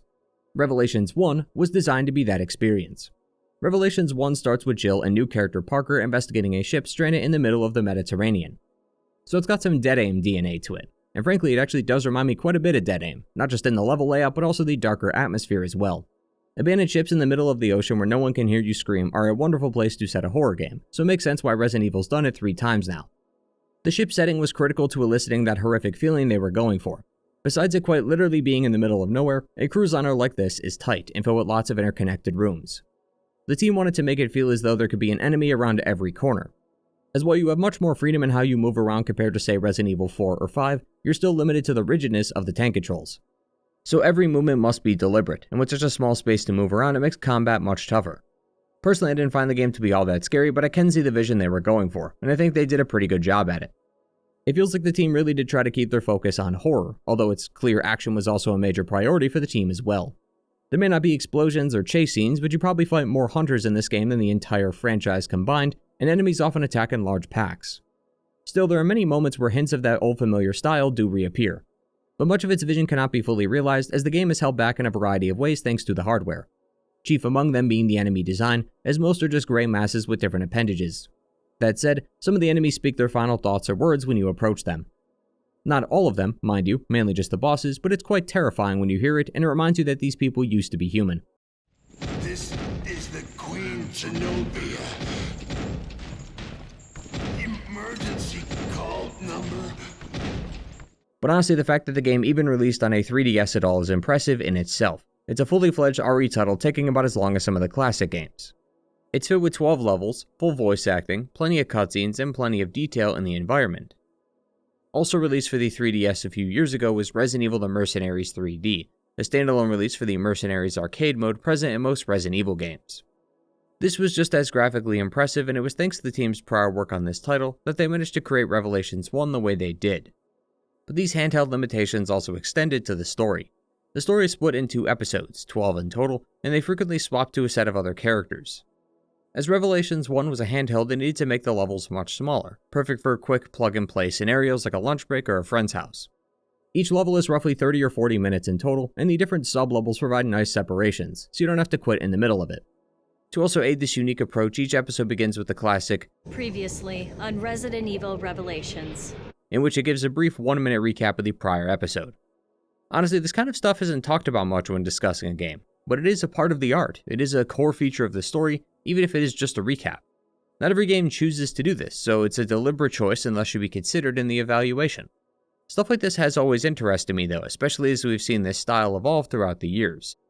Final Fantasy XVI released with an active time lore feature. The game has dozens of characters, factions, and nations on top of decades worth of history between them. So Final Fantasy XVI then lets you in the middle of playing, click the active time lore button. This will show you icons of characters or groups involved in the cutscene you're watching, along with a breakdown of who they are and maybe some plot relevant events that happened prior. This to me in terms of purpose is no different than a codex or compendium, an accessible feature designed to increase retention and immersion. Sometimes life gets away from you, and you return to a game after months of playing not knowing where the hell you are. So features like this recap are there to keep players playing and make sure they stay invested in what's going on. While I personally did not need the recaps myself as I beat the game in a day, for those who only played it for a little bit at a time over the course of a few days, this recap would be quite beneficial. Especially since the game doesn't just rip these scenes from the previous level but actually does provide context. Scenes taken from episode 1 are shown in the episode 11 recap even though they did not appear in that episode, because that scene is related to the previous episode's dialogue, so it's actually there to help provide more context. It's just a shame that the story itself is not nearly as cool as the recaps may portray it as. The actual story of Revelations 1 starts further back than our stranded ship.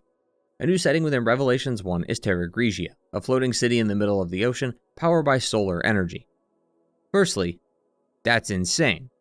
Secondly, it becomes more insane when it's destroyed 5 minutes later. A terrorist group called Veltro released BOWs onto the city. Two factions, the BSAA, who we are already familiar with, and the FBC, were sent in to handle things.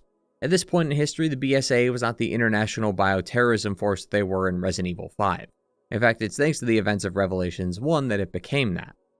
The FBC, on the other hand, were a bioterrorism countermeasure force built specifically for American interests.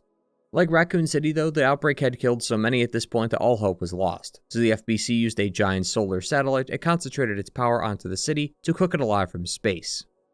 Honestly, I'm quite surprised that we didn't get a whole game here, although I guess that would go against its attempt to reclaim its horror roots. Looking at the moments of gameplay seen during Terra Grigia, it's just a firefight from start to finish, with hunters being the only enemy for some reason. Still, I can at least commend the boldness to do something like this, introduce a whole setting and then kill it immediately. This conflict does become a core part of the narrative, as according to reports, Veltro, despite being defeated by the FBC, is back, and that the FBC themselves are covering up a conspiracy. The game is basically a long investigation filled with lots of questions and few answers. The game does this, however, by purposely giving you false information, or by withholding that info until later.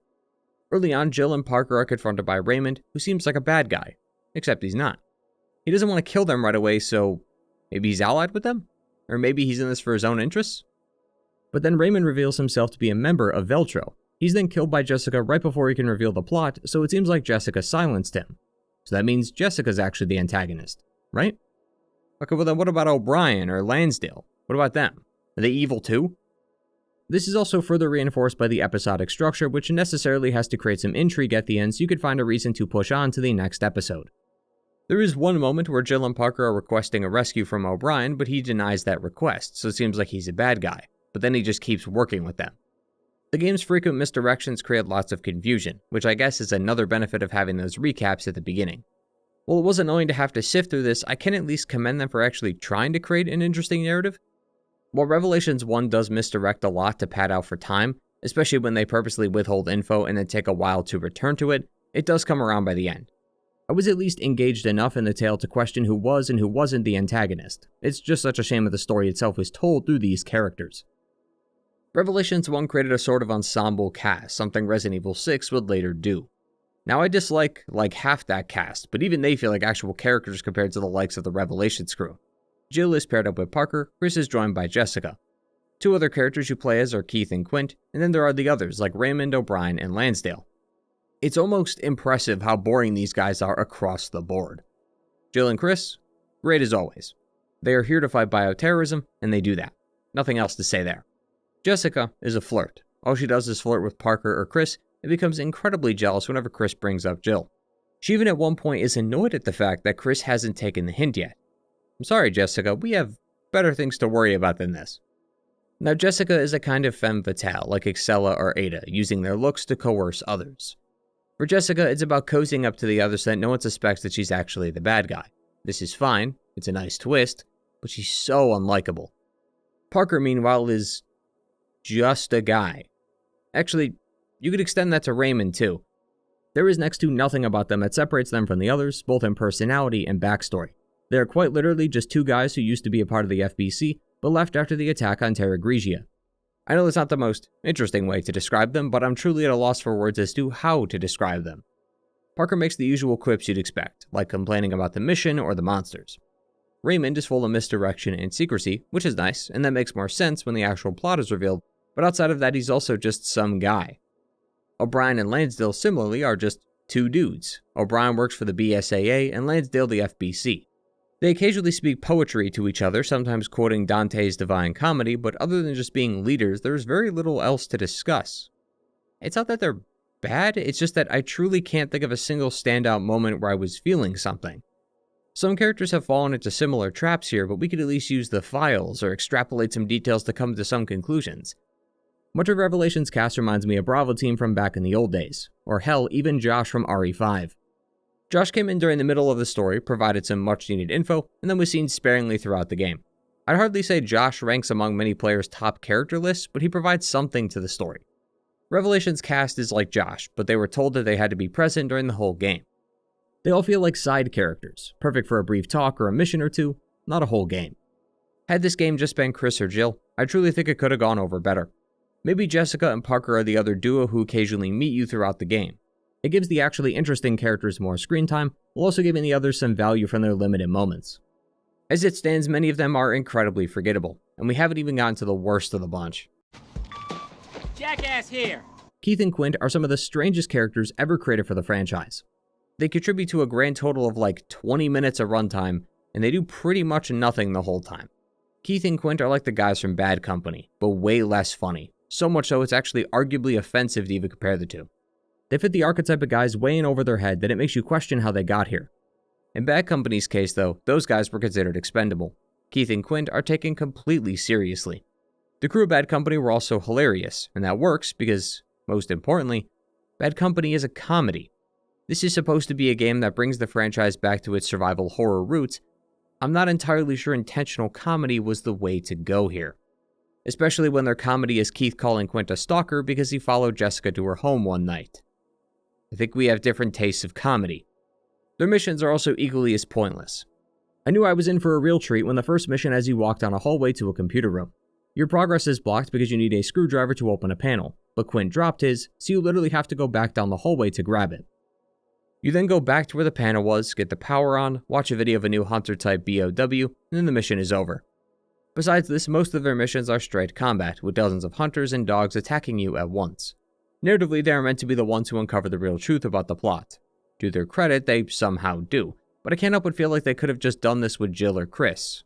Why make a whole duo instead? Revelations' cast is definitely one of its weakest elements, an ensemble cast of characters that are given plenty of time to shine in the script, but do very little to take advantage of that. It made going through the narrative a slog at times. I was completely uninterested in any of the characters within it. Emotional moments like when Parker falls to his death fell flat because I simply didn't care about Parker to feel any emotion, especially when they cut away all that potential by making him live later. It was an attempt by the game to add some tension and to trick the player into thinking he died, only to, like the rest of the game, withhold the info from you until the very end. While I did not mind the constant misdirections, seeing as they were going to string me along this ride the entire game, I simply clocked out during my playtime and just waited until the inevitable cutscene where everything was spilled out in full. That did come like I suspected it would, and surprise, surprise, the story is actually pretty decent.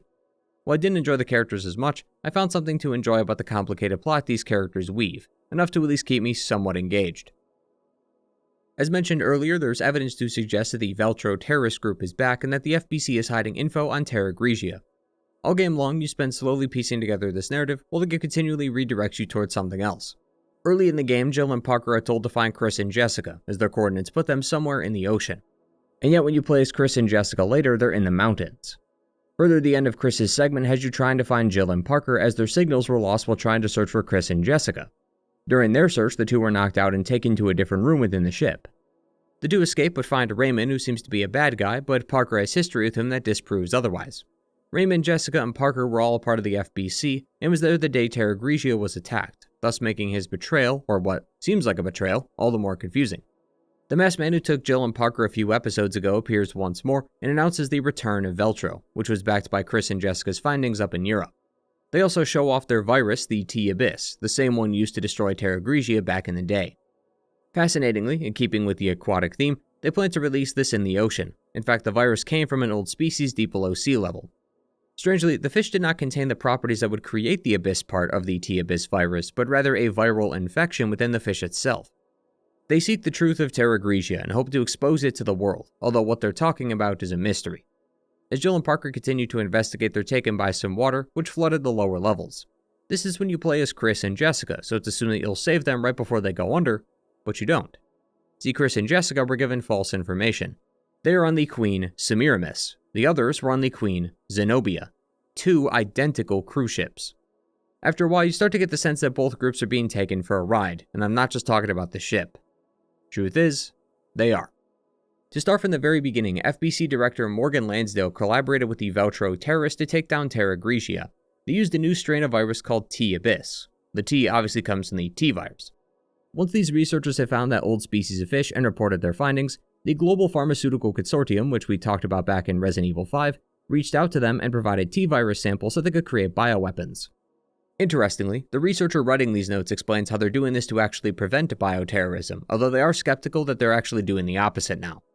So it seems like research on bioweapons isn't always malicious, as it's done to sort of reverse engineer the process to give the right people a better understanding as to how to stop them. But that also gives those who seek to harm an easy path to success. Lansdale had somehow come to possess some of this T-Abyss virus. He then used this virus and worked with Veltro to destroy Terra Grigia, but also that he could get ahead. He wanted the FBC to have more authority. He already displayed his power during the attack as he forbid anyone from entering the city. Now the BSAA were allowed in, but he was reluctant to do so. On a call, he also says how people like Veltro are what keep people like him in power, implying that so long as terrorist groups continue to attack the world, he and his organization will continue to thrive. Chief O'Brien of the BSAA had a feeling something was up. There was just too much left up in the air. So in a bizarre twist, he staged Veltro's revival. He tricked our 4 agents into going to the ship and to that place in Europe. A mysterious journal, the author of whom appears to be Raymond, puts it nicely. In order to get incontrovertible evidence of Lansdale's wrongdoing, they needed to revive Veltro. They were going to set up a fake base in the mountains of Europe, and then spread a false rumor about the operations there. That would get the BSAA to act, and would also get the mole within the BSAA, who is Jessica, to tell Morgan, who would naturally be worried about the return of Veltro. But see, the real Veltro had actually planned ahead. They recorded every conversation with Lansdale in case of a possible betrayal. Lansdale is a man of perfection, so he tried to hide his involvement in all of this. Much of his time spent after Terra Grigia was spent getting rid of evidence, that's why he cordoned off the disaster zone. He assumed he finished them off, because after he helped them attack the city, he actually used the virus on them. The crew are assumed to be the BOWs we face throughout the game, although the game states that their lab was at the bottom of the cruise ship and notes in-game are from regular passengers. so it's very likely that the ships are secretly owned by Veltro and the regular passengers on board have no idea what's going on beneath the surface. But the news of Veltro's revival would get him to act again and finish off the job. He then sent in some of his men to Europe only to be hounded by BOWs. Raymond, who was working with O'Brien, was to lure the BSAA members here. He is later revealed to be the masked man on the ship, the same one who captured them in the prior episode. Further, Lansdale has also had a few blind spots he was ignorant of, the biggest being a third cruise ship called the Queen Dido. He sunk that during his betrayal streak, but the crew was still alive, still stuck inside the ship at the bottom of the ocean. In there was Jack Norman, the leader of Veltro, who still has the video evidence.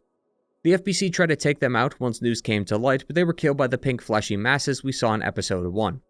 They washed up on the shore after making their way to the surface following their transformation. That ironically set this whole operation into motion. Chris and Jill get there just in time to get the info from him, but not before he injects himself with the T-Abyss virus and turns into a teleporting monster.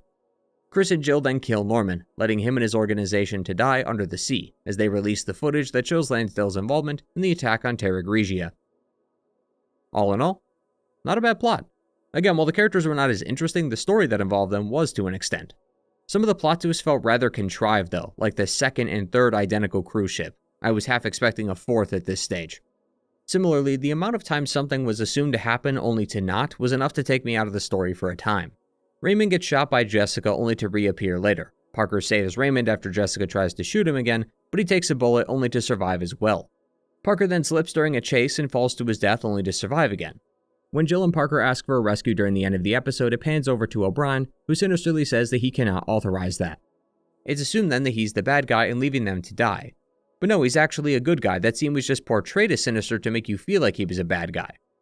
Lansdale also has an explosive tied to both Queen ships and threatens to take out the Zenobia while the crew is on board. The ship explodes and you think the whole crew is dead, except it was the other ship, the Semiramis.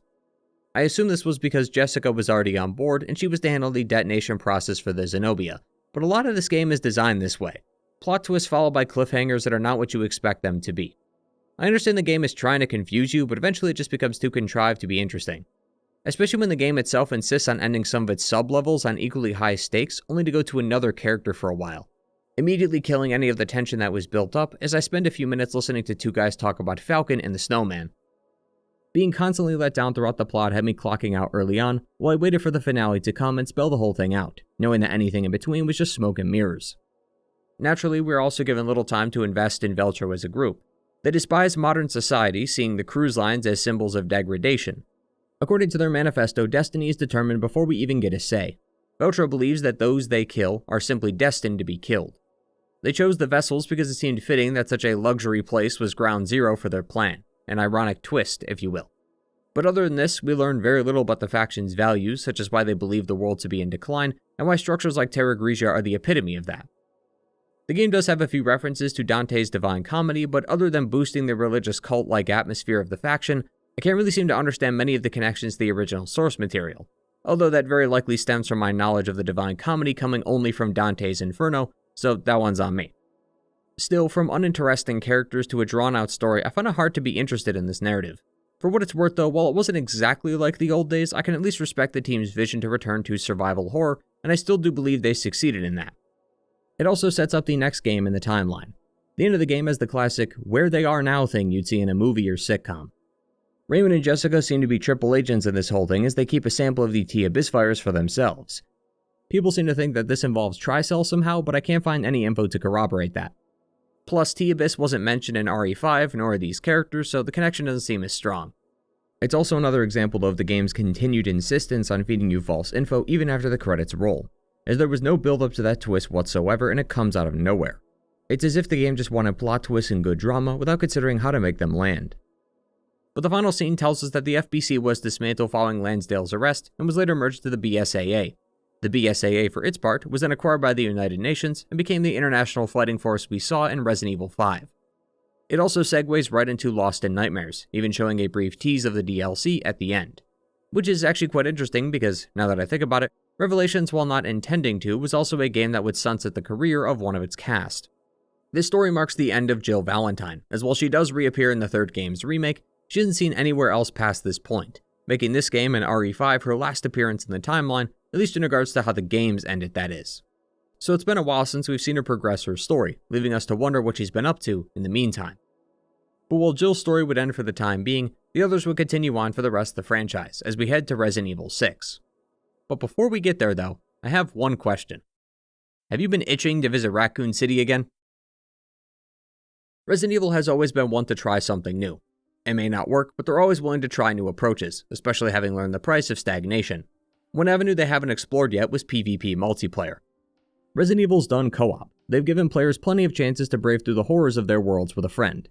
But what if you fought that friend instead? Their first foray into this was 2012's Operation Raccoon City, but it would continue further into the franchise with the likes of Umbrella Corps, Resident Evil Resistance, and RE4, all of which are considered either downright horrible or at best okay. Now I'll be honest, only one of these games has an actual story mode, thus kind of making this whole section pointless given the topic of the video. However, as I've said in a previous video, I've recently considered including some of these more niche titles in these videos, more for their own personal stories and how they shaped the franchise. I think these titles really put things into perspective regarding where Capcom was headed in its later years as we push into Resident Evil 6 and Revelations 2. Personally speaking, Operation Raccoon City is the best of the bunch, and I'm not just saying that because I played the game back when it came out. While I did play plenty of that game's multiplayer back in the day, thus I am a little bit biased, it is the most competently put together multiplayer game, although as we'll soon see, that's not exactly a high bar to cross here. ORC, as I'll be calling it, was designed in collaboration with Slant 6 Games, creators of some of the SOCOM games. The game was to have a fully playable campaign and a multiplayer. The two factions that go head-to-head in this game are the USS, or the Umbrella Security Service, specifically its Delta team. They're trying to cover up Umbrella's involvement in Raccoon City. The other is a Spec Ops group called Echo 6, who were hired by the government to investigate Raccoon City. Now I'll say right off the bat that this game is not canon to the main timeline, but interestingly, if the games prior to this are canon and only diverge after the outbreak, that might mean that Delta team is a replacement for the old ones who died on the train back in Resident Evil 0, which is a nice touch. Either way, there are a range of characters you could play as, each coming with different abilities, passives, and personal quips in combat. Like most games such as this, the characters in multiplayer have brief backstories to add some flavor, but they do actually make an appearance in the campaign. While player counts are low, what helps is that they also have a very easy way to queue for games. It's probably not going to come as a surprise, but there ain't many people playing a 14-year-old game these days. You can certainly find a lobby, but it's going to take some time. Raccoon City future-proofed itself by adding in a campaign on top of an easily accessible matchmaking. For both single and multiplayer, you could simply hit the quick join button and the game will throw you into a lobby. For games like this with low player counts, priorities tend to shift between which game mode you'd like to pick to finding a match at all. So this makes it easier to get the actual intended experience. I wasn't able to find a match myself, but the servers are still up, so there's always a possibility that enough people can join to get a lobby started. But Operation Raccoon City was not just content to have a basic campaign, very likely a string of multiplayer modes repurposed as levels, something other games, even ones in this franchise, will eventually do. No, they wanted to make an actual narrative. The initial campaign for the story has you playing as the villains as we try to help Umbrella cover up the outbreak. But for $20 or 2,000 Microsoft points, since those existed back in these days, you can play through an entire whole campaign as Echo 6. Each campaign is 7 missions and designed to be a what-if scenario. It's not canonical as both factions meet with different survivors from Resident Evil's past, and that clearly didn't happen in the originals. But the prospect of playing as the bad guys for once was admittedly a very good pitch. As part of the USS's Delta team, you work with Hunk to retrieve the G-Virus from Birkin. The mission goes awry when Birkin unexpectedly mutates, causing him to break loose, spill the T-Virus, and subsequently start the outbreak. Classic stuff we already know, but because this was their mission, USS Command blames them for causing the outbreak, so they refuse to evacuate them out of the city until they help clean up their mess. So much of the game is spent being at Umbrella's beck and call as they continually make you cover up their involvement in this mess. ORC also sees the return of some of the classic characters, pretty much anyone involved in Resident Evil 2 or 3. You'll see Claire, Leon, Carlos, even Nikolai. Nikolai's sort of a minor antagonist in the early chapters as the game stuck with his double-crossing secret motivation, except this time the USS are in his way and not Jill. I like his introductory scene as none of the cast actually cares about him at all. UBCS is by all accounts expendable mercenaries. They aren't as prestigious as the security service directly under Umbrella, they pretty much tell him to piss off. Of course, this bites them in the ass later when Nikolai sets up traps for them, which leads to a few firefights that span across a few missions. One thing I do have to note though is that the Raccoon City outbreak seems to get better and better as the industry continues to surpass its limitations. Especially in the city streets, you immediately feel how the odds are stacked against you. There are dozens of zombies in any given area on top of the Spec Ops soldiers. It emulates the multiplayer experience, which is a PvPvE, where you focus your attention on both the zombies and the soldiers, both of which can drive you into the other. The missions themselves are also quite cool. While it's mainly just to go to an objective and do something, sometimes it's a little bit different. Like that objective being a parasite which you need to repair a nemesis with so that it can go back under Umbrella's control. The story really starts to reach its climax when you hit Mission 5, as that's when you meet with Leon. Right when the team is about to be evacuated, Leon and Claire find their way into Raccoon City. Leon and Claire then crash the car just like they did before. Rather than just evacuate though, the team is to check out the crash. They then find Leon, who immediately runs away from them. He ends up escaping and the team loses his trail. This is somehow an irreparable offense as USS Command has stopped responding and leaves the team to fend for themselves. It's a little contrived, but I can see what they're trying to do. They want to set up this plot that Leon is going to leave Raccoon City with all the info that would implicate Umbrella, but at this point in the story, he's no different than any other survivor. Hell, there are actual Spec Ops forces who are actually here to investigate the outbreak that are conveniently ignored, also we could chase down Leon. With that said, the team then finds a safe house and tries to contact Command, but they don't respond. The upper management has been watching them the whole time though, and after a long night of killing between missions, they eventually call them back. They reluctantly offer a chopper out of here so long as they help them again, leading to one of the more interesting ways a Resident Evil story has ended. There's a spy within the Umbrella facility that needs to be dealt with. You guessed right if you assume this was Ada.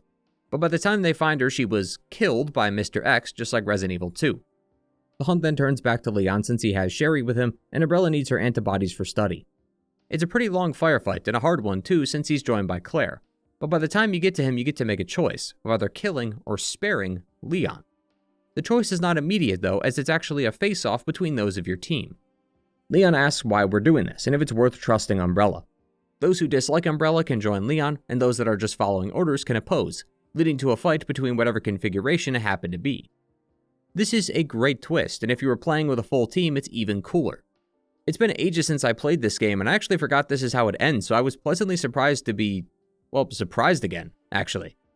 Depending on what you choose, it does literally end with you killing the Leon S. Kennedy, and Claire, although her death is off screen. It's a surprising way to end the game. It's not often you get to fight and kill such an iconic character. Almost makes you kind of feel bad for doing so. The Echo 6 campaign is not nearly as interesting. This one doesn't involve any killing of the cast, but you do get to meet Carlos and Jill. You're mainly going through areas you've already gone through as the USS, fighting more zombies and soldiers, although this time they are USS members. Due to this, the game basically has a separate canon in its own separate canon, as it's assumed that both playthroughs can't coexist. Overall though, I always really liked Operation Raccoon City. It's fine for what it is. Not the best thing since sliced bread, but I've had a lot of fun playing the multiplayer back in the day, and I'm glad they at least put in the work to make a campaign. We don't get to play as the bad guys in these games, so it was nice to see things from the other side. Although with that in mind, it makes you wonder if they should have just focused on that element instead, rather than tack on the multiplayer. But Operation Raccoon City was like a gateway drug for Capcom. They saw the potential in multiplayer. If they could just get their biggest franchise to have one successful release, they could rake in so much money. Capcom then shifted focus to a multiplayer style that could bring in that money. Esports. Competition and gaming go hand in hand, all the way back to the days of high scores and leaderboards. It created this competitive atmosphere within gaming where you had to be the best gamer out there. Even if that wasn't your cup of tea, just competing against your friends to see who is the best among you is a staple of the industry. Be it online or on LAN, it's always been a part of gaming's culture. As such, people started hosting tournaments, offering rewards for those who rank amongst the best. What started as small local tournaments turned into a big business. Players would join teams or organizations. They get jerseys, sponsors, and the fame would be considered one of the best. Esports has continued to grow ever since its inception, with people's careers being solely based on competing in tournaments. Tournaments that could sometimes draw in millions of viewers. This aspect of the industry has drawn in lots of people, creating some of the greatest moments ever seen. Whether that be Cold Zera's quad-op play on Mirage, Justin's iconic Rocket League play that sent them into overtime, or even the many legendary showdowns between Optic and FaZe. It's one of the most beloved parts of the industry. Capcom wanted to capitalize on this market, and that's how we got 2016's Umbrella Corps. As said by Capcom themselves, Umbrella Corps is a 3v3 tactical fast-paced shooter that aims to provide a deep multiplayer experience offered by contemporary esports. Unfortunately, it didn't exactly work out that way. Umbrella Corps was met with scathing reviews, and having come out after Resident Evil 6 and Revelations 2, our next two titles that were also panned by critics and consumers alike, it felt like the franchise was on its last legs.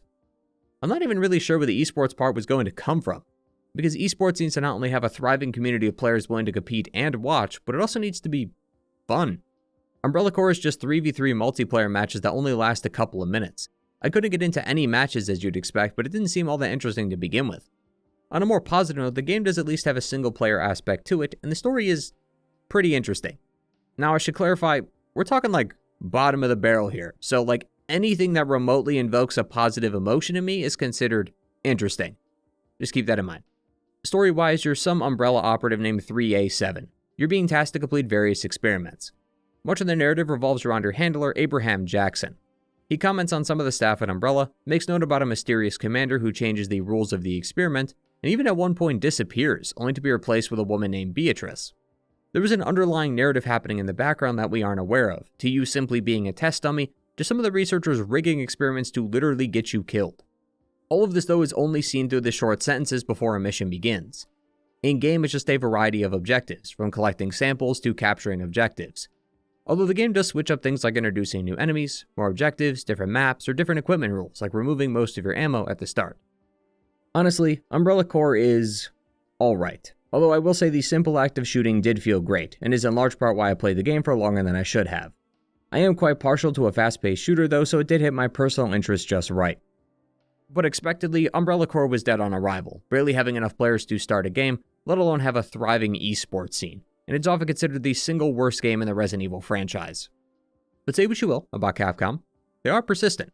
When it comes to Resident Evil, they definitely love to throw stuff at the wall just to see what sticks. In the future, around 2017 and onwards, work began on reviving this franchise with the likes of Resident Evil 7 and 8, which we'll talk about more in Part 3.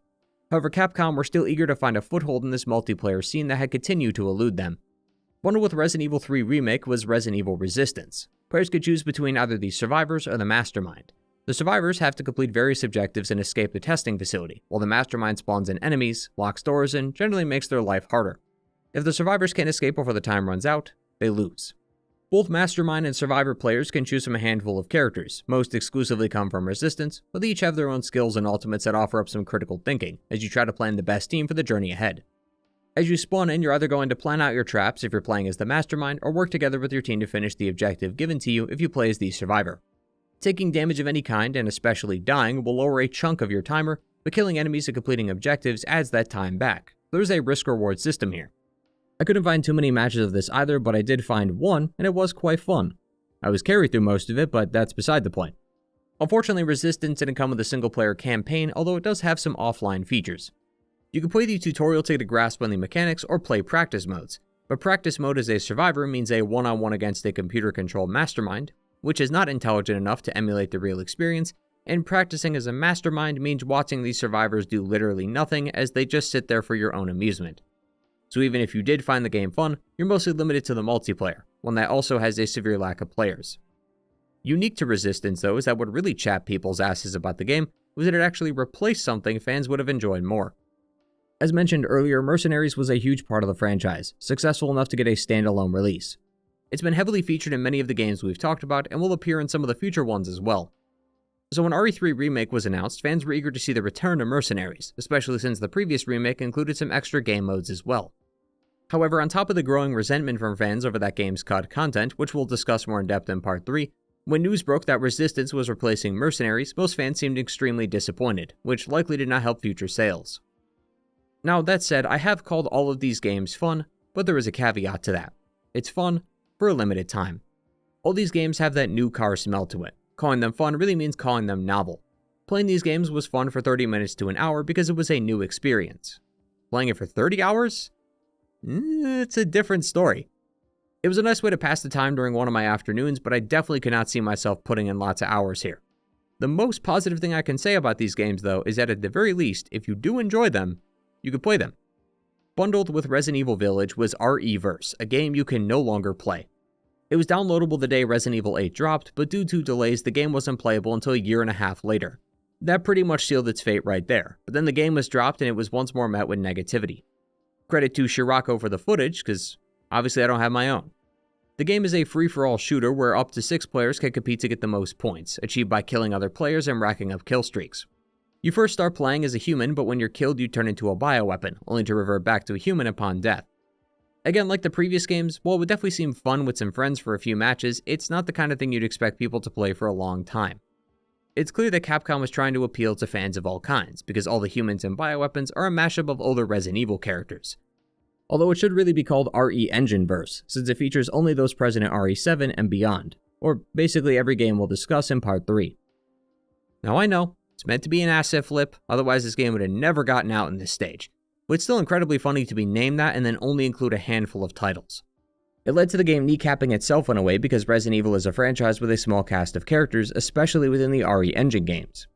It's telling when for the first few months the newest characters added in post-launch was Resident Evil 8's entire Hound Wolf squad, because they were some of the few characters that you could add as DLC that weren't the main heroes. Eventually Capcom shut down support for the game in 2025, stating that the game was meant to serve as a celebration for all the years this franchise has been alive, even though it only includes characters from a handful of games, and that they are pleased with the reception and support which far exceeded their expectations. But, quote, "Now that we've reached a new turning point for the series, we feel that Resident Evil RE-verse has served its original, celebratory purpose admirably." I would truly believe that, if the other games didn't still have their servers up. No one would ever shut down a game that was doing good, simply because it doesn't fit with the current vision of the studio. It should be pretty obvious by now that the reason any of these games were ever made in the first place was because of money. Resistance and RE-verse especially had quite a few avenues of monetization, like purchasing in-game currency or the tried and true battle pass. But nothing was able to work.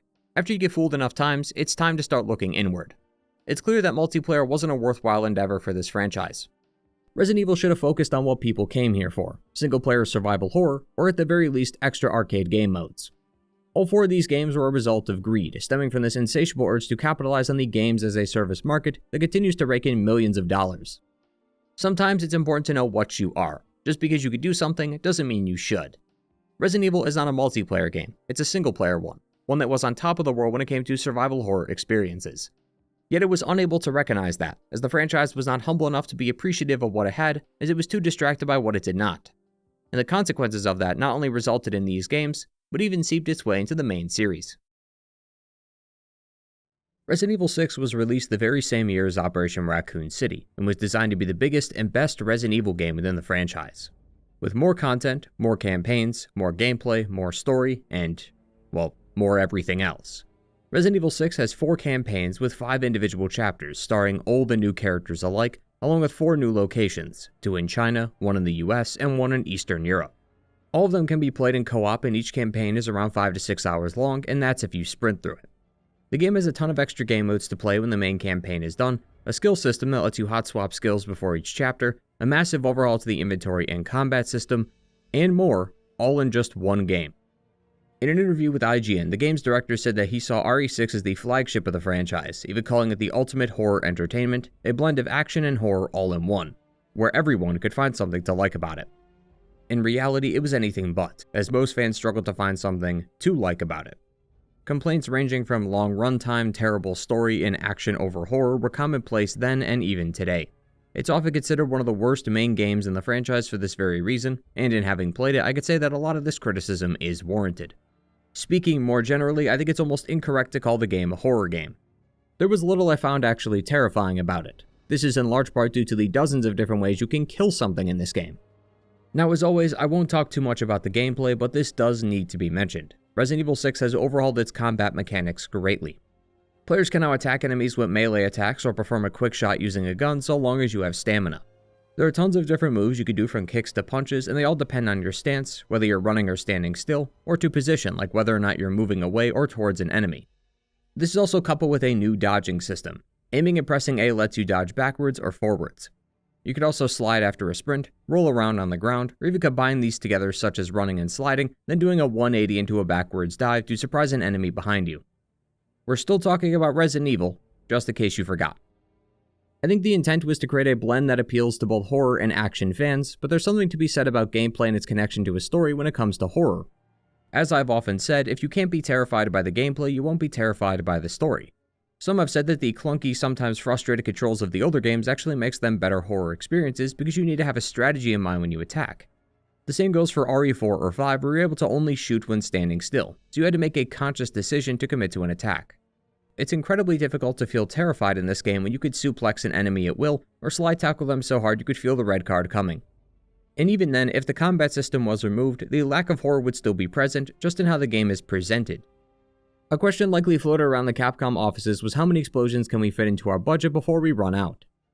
There is more action in just this opening interlude with Leon than there is in some whole Resident Evil games. We've seen as the games have continued that action is becoming a much larger priority, but there is a way to make a horror game with these action elements. Resident Evil 4 and 5 have succeeded on that front. RE6 can't even really be called a horror game at all, it's just an action game that happens to have zombies. Not even 10 minutes into the game, you control Leon as he makes his way through the city streets of another American city under siege.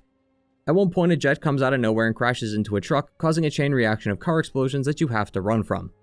From there, a helicopter pilot picks you up, but he is killed later, forcing Leon to manually control the helicopter.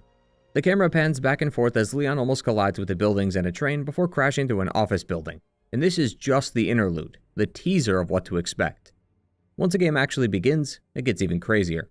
It became a running joke after a while with a buddy of mine where we started predicting when something would explode. In the very first chapter, Leon and his new partner Helena escape the city of Tall Oaks as it's overrun by zombies.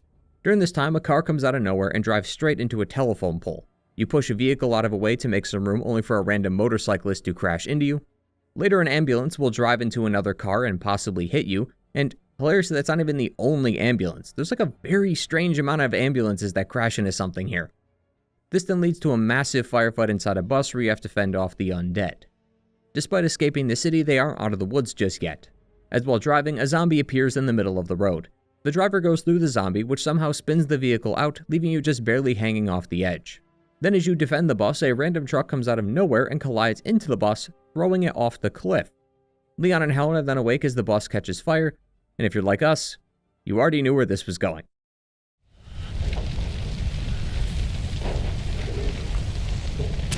I was just gonna say the bus is gonna...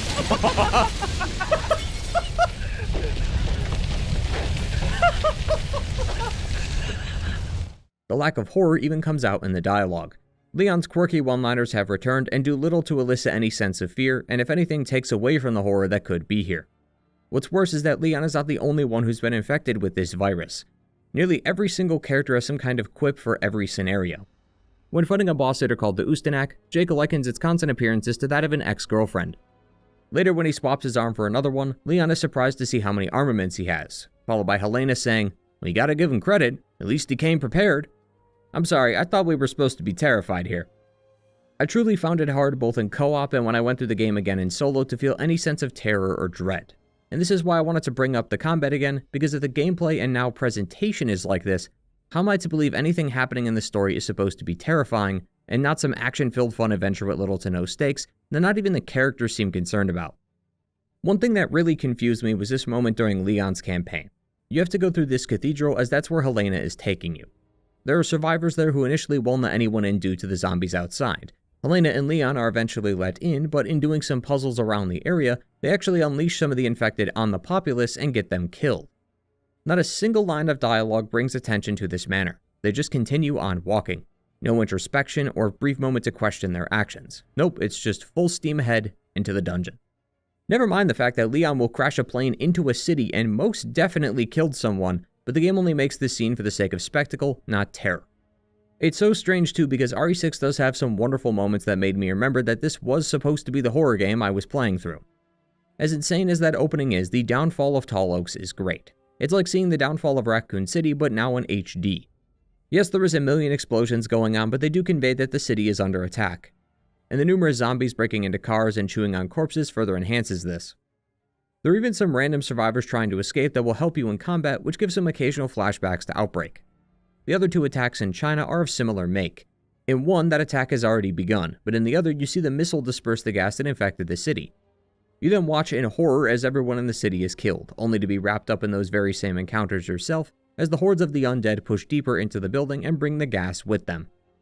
You even get to briefly drive through the gas, and it's pretty tense. It's a slow drive and you're surrounded by zombies on all sides. These are some incredible moments, fond memories I have of my time at Resident Evil 6, but they are few and far between, and these same feelings persist in the story as well. Resident Evil 6 lets you pick between 3 campaigns before unlocking the final 4th story.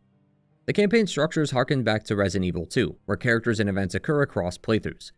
A plane that Leon ends up crashing is seen by Ada and Sherry. Multiple video calls are seen from both perspectives, and more interestingly, there are moments where you can meet another duo. If online, this even cues you into another team, upping the co-op mode to 4 players for a time. As you'd expect though with this many campaigns, there's going to be very little answers to them. It's intended, like Resident Evil 2, that you play all the campaigns to get the full picture. Each one not only offers a few pieces to the overarching puzzle, but also have their own subplots exclusive to their respective campaigns. RE6 in some ways is like those narratively focused games with branching paths. You do the first playthrough to get all the story, then you go back to those other moments that you missed out on. That's to me how RE6's campaign is handled, as by going in the order the game provides, Leon is the first of the campaigns. His story seems like an attempt at hooking the player in by putting their best foot forward. His campaign is the most complete when it comes to the broader narrative, as it is the only campaign that ends with you killing the big bad guy at the end. As such, I find his placement at the beginning to be the best for him. Leon's story begins right from go, where within 30 seconds you kill the President of the United States who was infected by a new virus that was unleashed a few hours ago. Helena claims to know some info behind the attack. This info is in a cathedral just outside the town.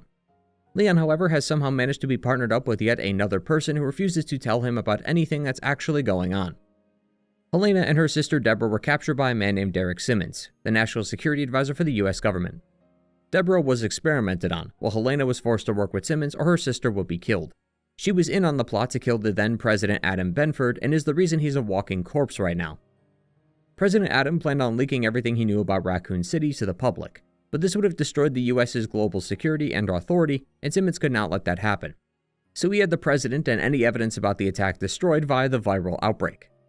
The reason Helena wants to go to the cathedral is because beneath the building is a lab and a crypt owned by Simmons and is where Deborah and Helena were taken. The issue is that you don't know that, and you won't know for quite a while.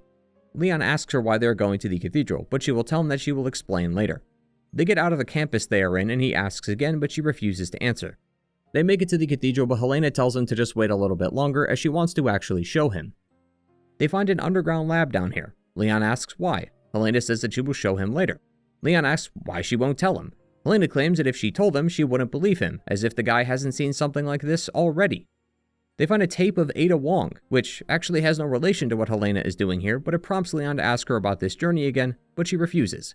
Helena then asks who Ada Wong is and what her history is with Leon. He rightfully calls her out and tells her that if she wants answers, she should give up some too. This would be a great time for her to explain, but then she stays silent. They then get to Deborah, the whole reason we are here to begin with, and when Leon asks her again to explain, she says, later, after Deborah is safe. It's not hard to tell you're being taken for a ride again, but that doesn't make the journey any less pleasant. All of this unnecessary delaying is meant to serve as some kind of mystery, as you wonder what is so bad that Helena can't even talk about it, all to find out that it's just her sister. It seems to me that the game almost knew this wasn't going to have any worthwhile build-up, so they tried to create tension and mystique from something that wasn't there. It all comes to a head not too long after when it's learned that Deborah was infected with the C virus, the new strain for this game. She turns into another BOW like all the others before her, although this time, fully nude. She also rubs herself down quite a bit during the boss fight for some reason. My stance is fluctuated on this topic, but frankly, I don't really care about fan service. I don't pick up games for that reason, but if it's got it, then hey, why not? This can, however, really mess with the tone of games at times. Just like the lack of horror in this game, Deborah's transformation and eventually her death are meant to be heartbreaking, but it feels like even the devs wanted you to focus on her curves instead. So really all I felt in this moment was relief. Relief that this subplot was over and that we can move on to something else. However, since Leon has the main campaign, in a sense, it's on to the main story. Helena finally spills the beans on what happened to her sister. She explains that Simmons was behind it before Ada comes by, who had appeared in the boss fight earlier, to further play into her typical role of saying, "Yeah, it kinda sounds like Simmons, but I won't say why. Not until later." And then she leaves. Simmons then hops on a call and tells them that they are priority suspects in the assassination of the president. He's planning on framing them so that his schemes are never found out, but Leon and Helena plan to change that. While they likely could have then went on to find some evidence, Simmons had just launched a missile that sterilized Tall Oaks just like Raccoon City in an effort to cover up that evidence. He's also en route to China, the site of another C virus outbreak. This chapter does at least show off the beauty of this style of storytelling. Leon ends up finding Ada here in China and tries to catch up to her. A group of 2 men attempt to kill her, but Leon stops them, only to learn that it's Chris. Leon needs her because she's a key witness in this whole attack, while Chris claims that she's actually the perpetrator of the attack, she killed all of his men, and that she's working for a group called Neo Umbrella. From Leon's perspective, this makes little sense, but when playing as Chris later, we learn why Chris feels this way. The game expertly uses the player's limited perspective to create confusion, but also intrigue. After seeing this, you may be inclined to start up Chris's campaign to see how this all fits together. It does this a little bit later when Chris tells Leon that Ada Wong is dead, leading to some confusion as you'll meet her after this call. That's one of the strengths of this style of storytelling. It's one RE6 uses somewhat sparingly, but it always comes through whenever it does. This is then when the whole plot of Simmons is revealed, making him now the de facto bad guy of Resident Evil 6. Leon and Helena then spend what was arguably a stupidly long time trying to kill Simmons. Thanks to being injected by the C virus, which he did not plan to do, Simmons is now mutating against his will.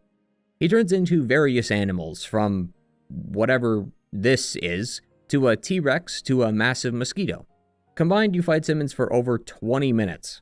Like the amount of content on offer here, it's more quantity than quality. It all ends with Simmons being impaled with his blood, creating the Umbrella logo.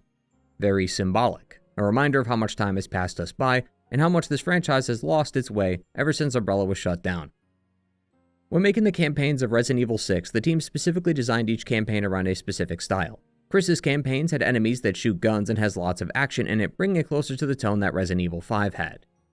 Leon's is meant to emulate that old survival horror experience, but of course with the combat and the presentation, that's practically impossible. I think Leon's campaign was trying its best to emulate the feeling of Resident Evil 2, but also fundamentally misunderstood why that game was so great. Leon's campaign feels no less action-focused when compared to Chris, especially when you consider that opening chapter. This game also made me realize something that I feel like is missing from Leon. Leon has never really had an arc in any of these games, and is basically just the same guy he was back in Raccoon City. As mentioned before, and we'll talk about soon, if we look at someone like Chris, his story revolved around Wesker, and will now revolve around his fear of being responsible for his men's death. This carries over into Resident Evil 7 and 8 and is a wonderful little arc of Chris's. These personal moments of his subplot also impact his actions in the main plot, like when he chases down Ada, despite the mission because of what she did to his men. But I'm getting ahead of myself. Leon doesn't have this. He's just some guy who shows up and deals with bioterrorism. There is no subplot going on with him, and it's why he stayed largely stagnant for this whole series. He does have this romance with Ada, but Capcom has been unwilling to explore that for over a decade. The two of them definitely have feelings for each other, but they've never confessed, only sharing a single kiss games ago. There is, however, a very tender moment towards the end where Leon protects Ada as she's knocked out by Simmons' attack. It doesn't go anywhere, but it's a touching moment, except I played as Helena, so I got to watch this from a few floors up atop a different building. Guess I'm in the cuck chair tonight. And I guess Simmons will be joining me since he tries to confess his feelings for Ada during this time, but she refuses to acknowledge him. Why is he doing this? It'll make sense later. But this kind of romantic drama is great. Putting the characters in situations where their love is challenged like this is something we've seen across the series, as they've continued to come to each other's aid, and sometimes even put each other over their mission. But we've done this for over 16 years, mind you, and they're both in their mid-30s playing this cat and mouse game with each other. Look, I'm a big romance guy. I like this stuff, and I like that there's something here between Leon and Ada, but it's clear that Capcom is not willing to push this further. So either they commit to this bit and get them together, or they just drop it, because it's not allowing Leon to grow into anything other than the guy who fights bioterrorism. To its credit though, the other consistency that has stayed with Leon across the series is his ability to see the good in everyone. Leon's dealt with morally conflicting people across the series: Ada, Luis, now Helena. Each did terrible things to others and or Leon, yet he still cares for them all the same. Ada betrayed him and still found the strength to forgive her. Ada worked with Wesker and stole the Plaga sample, and yet he continues to see her as the girl he met back in Raccoon City.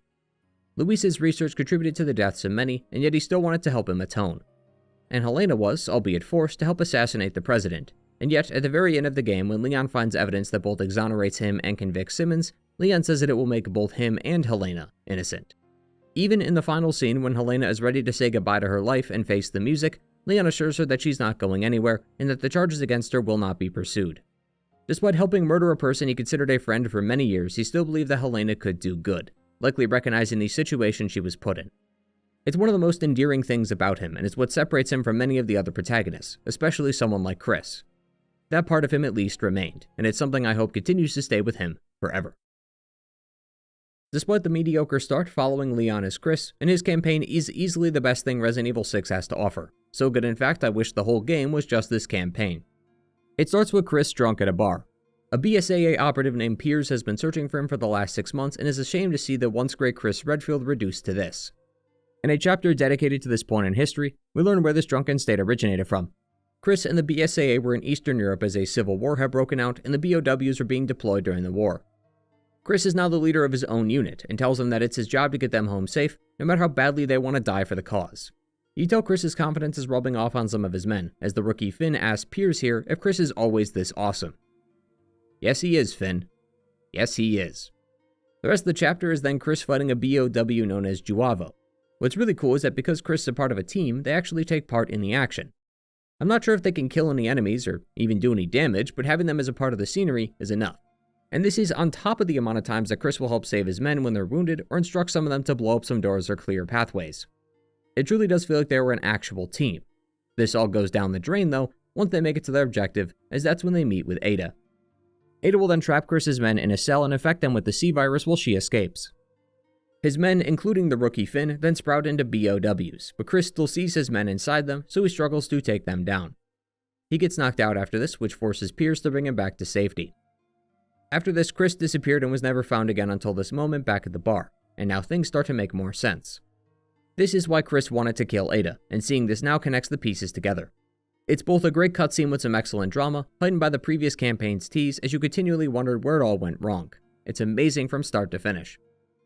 Chris eventually then gets convinced to lead the BSAA squad again, as they have yet another outbreak to deal with. There was a soldier in Leon's campaign that talked about an outbreak happening in Yip, China, and now we're about to live through it. Most of these chapters are basically equal parts Call of Duty and Gears of War, but I expected that with Chris. His obsession with keeping his men safe though is a constant thought in his mind, one that the narrative tugs on quite frequently. It's not very long into this operation that the squad runs into a BOW that is an invisible snake. This section has some cool little terrifying moments, since you're hearing the snake move around and hissing as you walk through the halls of the apartment complex. Especially since all of Chris's men start to get killed. Keaton, Reed, Jeff, all of them are consumed by the snake, and giving them names makes their death inherently hold more weight. What started as a large group is now turned into a fire team, all in the span of 15 minutes, and all under Chris's command. The only ones to survive the attack were Piers and Marco. Chris actually saved Marco before he was killed by the snake, an attempt by him to just save at least one person from this fight. But Marco would be infected by Ada, who continues to taunt Chris over the death of his men. Chris then starts to lose it. He demands that Piers follow his orders to kill Ada, despite what the original mission was. The two chase her to a boat which plans to launch a few missiles containing the C-virus. Taking from Wesker's playbook, Ada plans to unleash the virus onto the entire world.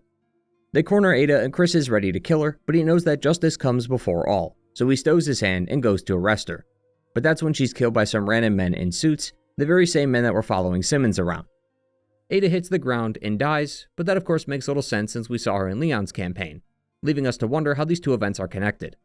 Chris and Piers try to stop the launch, but one of the missiles go off as we get to see Chris's side of the outbreak. During that call, Leon then instructed Chris to go to the oil field and grab Jake and Sherry, who were then taken captive as Jake has the antibodies for the C-virus, so they need him alive. The final chapter is then just that, but it ends in the way I think most people expected. After rescuing Jake and Sherry, the two of them escape on their own, as Chris and Piers stay behind to fight a massive BOW. During his fight, Piers is wounded and loses his arm, while Chris is currently getting crushed to death. Seeing no way out, Piers grabs a vial of the C-virus, which they took from Ada earlier, and uses it on himself. This gives him a mutated arm which you actually get to use if you play as Piers, which is a nice touch.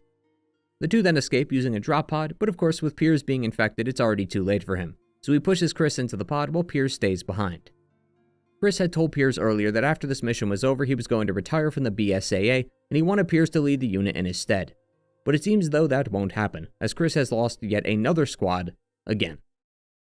We then find Chris back at the bar again, this time eating a steak, something Piers commented on the first time they talked.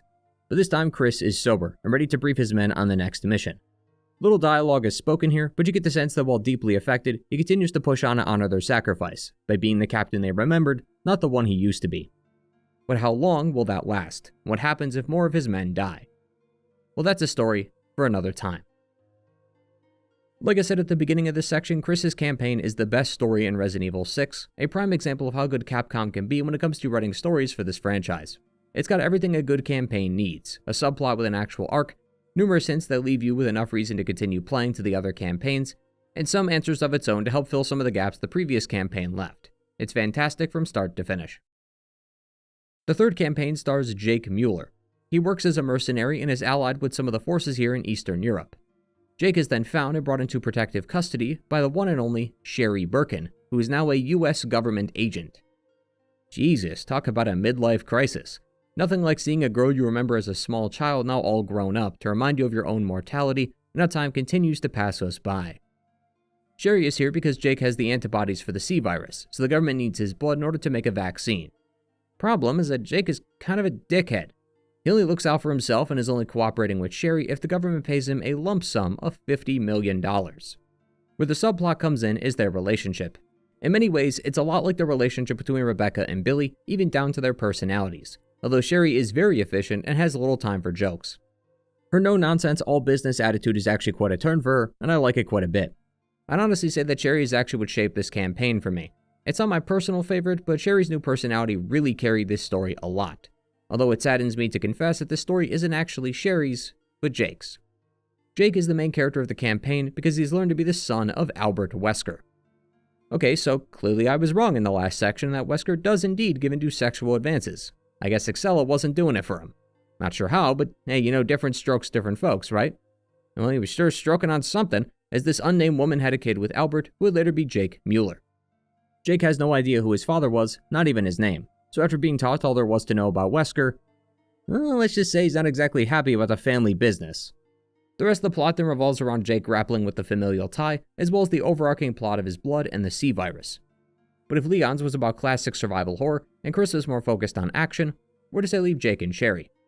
Well, technically it's a mix of both, as the campaign takes Jake and Sherry to some pretty unique locations and offers up some new gameplay strategies. But a key tenet of this campaign is the fear of being stalked. So we take ourselves back to the times of Resident Evil 3, as our duo is continually pursued by an indestructible beast called the Ustanak. Like the Nemesis, you are thrown into many encounters with this thing, all of which will test your skill and wit. Unlike Nemesis, he cannot be killed, so most of the time it's just about delaying his pursuit or believing you dealt the final blow, only for him to show up later.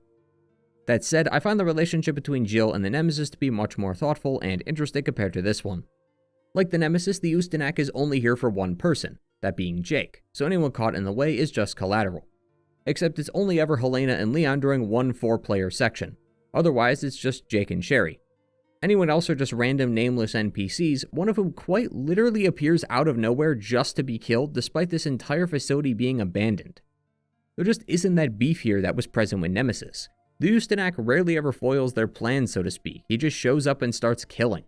And because the Ustanak never kills anyone notable, there isn't that hatred that burns in you like the Nemesis. Back to the story, it's during the many fights with the Ustanak that Sherry gets injured by having a piece of metal stuck in her back. This is when we learn that Sherry has had some special powers and can heal her injuries. Even though Sherry got the vaccine for the G-Virus back in RE2, it adapted and adjusted, giving her these strange powers. It's a nice attempt at bridging the gap between games while also answering the long-standing question of the game's canonicity.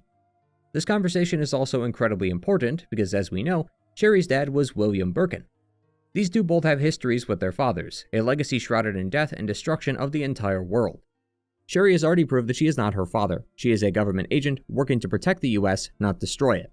That's why she's the perfect partner for Jake, a man who is in a similar position as her, but one who also hasn't made up his mind about what his life should be yet. He never knew Albert and just assumed his father was a deadbeat. Having heard of Wesker's exploits, he connects it to his attitude and his current occupation as a mercenary, and now things start to make a bit more sense. Maybe it really is in the Wesker blood to be like this. That's what Jake postulates, but Sherry shuts him down immediately, but in a gray way that continues to make me love her inclusion. Rather than calm him down with reassurance, she doesn't mince words. Sherry knows what it's like to be in Jake's shoes, to have a father like him, but he can't keep hiding behind Wesker's shadow. This is where the main plot of the narrative comes in, because now he has the chance to actually do some good. Piers put it great earlier. Wesker was a man who wanted to kill the whole world, and now they need his son to save it. Irony? Yes, but an opportunity for Jake to choose a different path in life. But as we know from the past campaigns, Jake and Sherry are taken by someone. Twice, actually. The first was by the Ustanak, who finally defeated them. They then spent the next 6 months in a lab in China while the other campaigns progressed. And then in another, they were brought into some underwater base. This is when Chris and Piers would go to rescue them. Here we get to see the confrontation between Jake and Chris. As you can imagine, it's a little tense. However, Jake threatens to kill Chris over killing his father. Alright, look, I get blood is thicker than water and all that, but your dad threatened to kill the whole world. I feel like we can make an exception here. Ultimately, he decides not to kill Chris, and they split up and escape, despite Sherry wanting to go back and save them. Jake knows he's not his father, and he's going to make sure it stays that way. She's blunt in what she says to him, but she's right, and I think he respects that honesty from her. And so after a literal fistfight with the Ustanak, although I played as Sherry, so I'll get in the chair again, In another sequence where you burn the thing alive, it all ends with a single shot to the heart as the two hold the gun together. It was something you could guess from the early chapters, but it was pretty clear that Resident Evil 6 was setting up some kind of romance between the two. Although we've seen how this series handles romance, so they only hold hands. Still, a post-credit cutscene shows us that Jake gave his blood to make the C-Virus, and he's still working as a mercenary. One who helps the underserved, and one who fights bioterrorism. It is in some ways a way to atone for his father's destruction, by killing the things he was obsessed with. Overall, the 3 campaigns of Resident Evil are a mixed bag, with some highs and many lows. Speaking purely on the tenets of each campaign, I'd say that the only one that really succeeded was Chris's, with his focus on action. But it's also incredibly telling that this was the only campaign that worked. Resident Evil has really lost its way over the past few years, where it doesn't really even remember what made the franchise great in the first place. Action and horror can coexist, but time and again it seems to overpower the horror. Resident Evil 6 is a prime example of how bigger is not always better. I think the decision to make an ensemble cast like this is not an inherently bad choice. It makes the world feel more expansive and less restricted to one small incident, but it feels like too much quantity over quality in this regard. But with all that said and having completed all 3 stories, the final one starring Ada Wong is unlocked. While we've been able to piece together some of the narrative, it still feels like we're missing crucial pieces to the story. Like that pesky middle piece that doesn't get placed until the end. Those are what we're missing, and it's what Ada's campaign plans to provide. But Ada's story caps off the narrative in one of the funniest ways I've ever seen. Ada's campaign was initially a single-player only campaign, but feedback from fans post-launch requested that Capcom make the campaign co-op. Ada has always been a one-woman machine, so I can understand why it wasn't added. But I can also understand fans getting through this long of a campaign with their friend by their side, only to have to say goodbye at the end like it's that Fast and Furious scene, as you both go your separate ways and beat Ada's campaign on your own. So efforts were made to make Ada's campaign co-op, but it was so hastily put together that it feels like it's made out of sticks and glue. Player 2 plays the faceless, nameless, and oftentimes speechless character, Agent. John Agent turned what was a mediocre campaign into one that was so bad, it was good. Like previous campaigns, you are to work with your teammate to solve puzzles, open doors, do quick-time events, and scavenge for ammo. Agent does practically none of that. You can't open doors, interact with puzzles, or really interact with anything other than the breakable boxes. This fundamentally screws with the entire flow of the campaign. Ada's grapple hook returns and is used quite frequently when traversing a level. John Agent did not get the memo, so anytime a grapple hook scene occurs, the game strips control from you while you watch your teammate, then teleports you next to them as if nothing happened. Early in Chapter 3, there is one section where Ada swaps between running and grappling quite a few times. As Ada, this is seamless. For Agent, this is incredibly awkward, as you'll be ahead of Ada, only for the game to ignore your progress as it's her actions that dictate the pace. Towards the end of the campaign, Ada is being chased by Chris. For Ada, this involves her going through a door before it's shut on her. For Agent, you get a brief moment to check out some of the appliances. Later, when chased by Carla, Agent is placed 15 feet ahead of the actual chase scene, only given a single barricade as an obstacle. You actually finish it so fast you could peer down the hallway while you wait. This is because Ada is meant to use a grapple and Agent isn't cool enough to use one, so he has to watch from afar. And this is on top of how funny it was to see Ada open doors, see me, and then slam the door in my face only for me to warp behind her like I'm a Dragon Ball villain. Puzzles have also been changed to be mandatory intermissions. You cannot interact with the environment, so you actually become a hindrance in this case. So whenever a puzzle came along, I simply sat back and watched as there was nothing I could do anyway. I actually went upstairs and heated some leftovers during this section. My buddy was suffering, but it made for some great entertainment during my midnight snack. Well, that was a pain in the ass. I agree, Ada. It was. Hilariously, you don't even get to appear in any of the cutscenes. It's as if Agent only exists in Ada's mind, a figment of her imagination. I made a headcanon that Agent exists so that she doesn't have to feel alone when she goes on her missions. It's not true, of course, this is just a poorly put together co-op partner, but I'm at my wit's end here if you can't tell, so I'm just trying to make this sound better than it is. It's also clear that balance was not something they took into account here. One of the most infamous sections was this bus ride as we fought against a chainsaw-wielding infected. Firstly, there is no reason given as to who is driving this bus. It's not a survivor, it's probably not an infected, plus the driver just continually goes back and forth. There's also no one in this bus. Just another one of RE6's set pieces where it's just best to not ask any questions. Back to the fight, you have to dodge this enemy's attacks. One hit and you're getting sent off or getting a chainsaw in the back. You have to stall for time while the bus goes under a sign that eventually knocks the guy off. The bus is so narrow though that there isn't much room to maneuver. Ada, however, can use her grappling hook to zip to the other side like she's a matador. Agent, on the other hand, That's on you, man. You gotta figure that out yourself. You don't have a grapple hook, so it's either stun it or walk around it, and good luck doing both.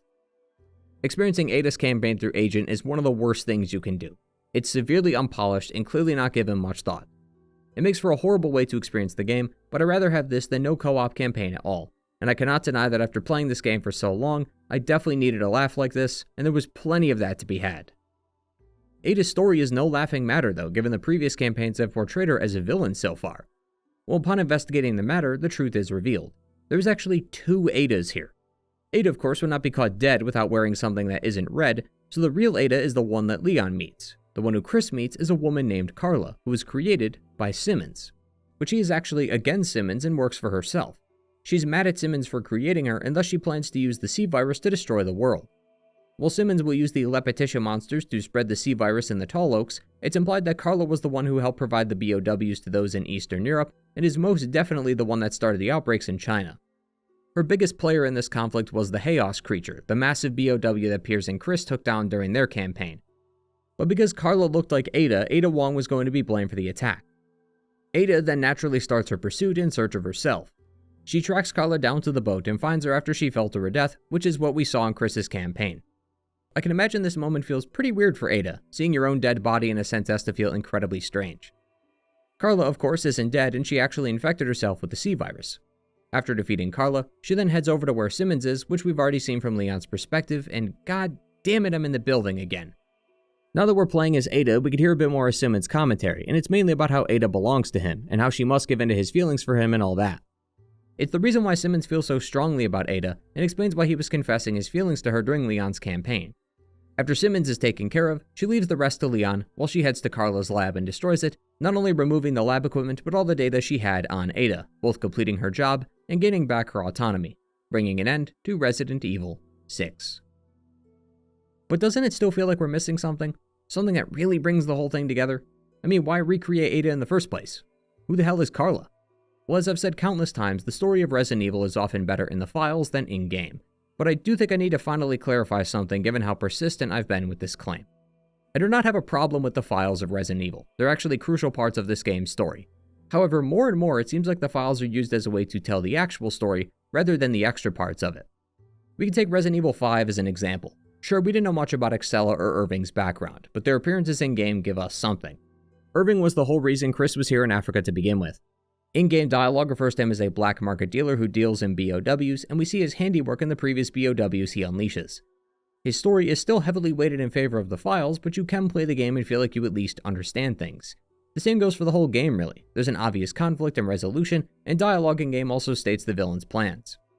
By contrast, RE6 answers very little in-game, and characters like Piers and Helena are never touched upon. Helena is actually an operative who was selected to be a part of the DSO program, the very same one that Leon is in. Except her request was denied due to letting her emotions get the better of her. She's known to be very forceful, and when she learned that her sister's boyfriend abused her, she shot him. This ruined her chances to get into the DSO. You would not have figured this out if you just played the game. While I don't mind if some of these details are being saved for the files in order to flesh out the characters, RE5 at least had the decency in Chapter 3 to at least explain Sheva's backstory to Chris. It wasn't the full picture, sure, but we at least know where she came from and why she's a part of the BSAA.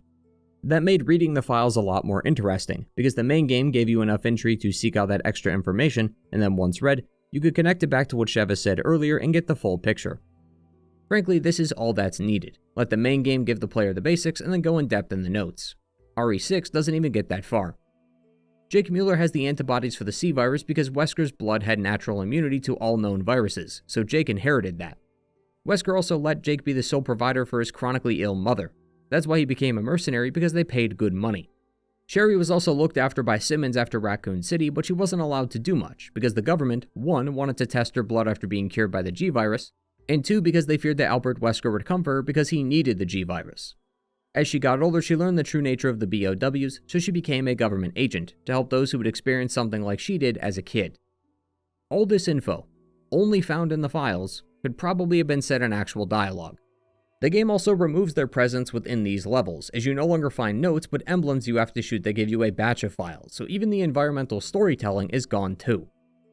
Even worse, Resident Evil 6 also released alongside Capcom's RENet, a database where you log your stats and get updates on all things Resident Evil. All the notes in Resident Evil 6 are missing 2 or so extra lines only viewable on this website.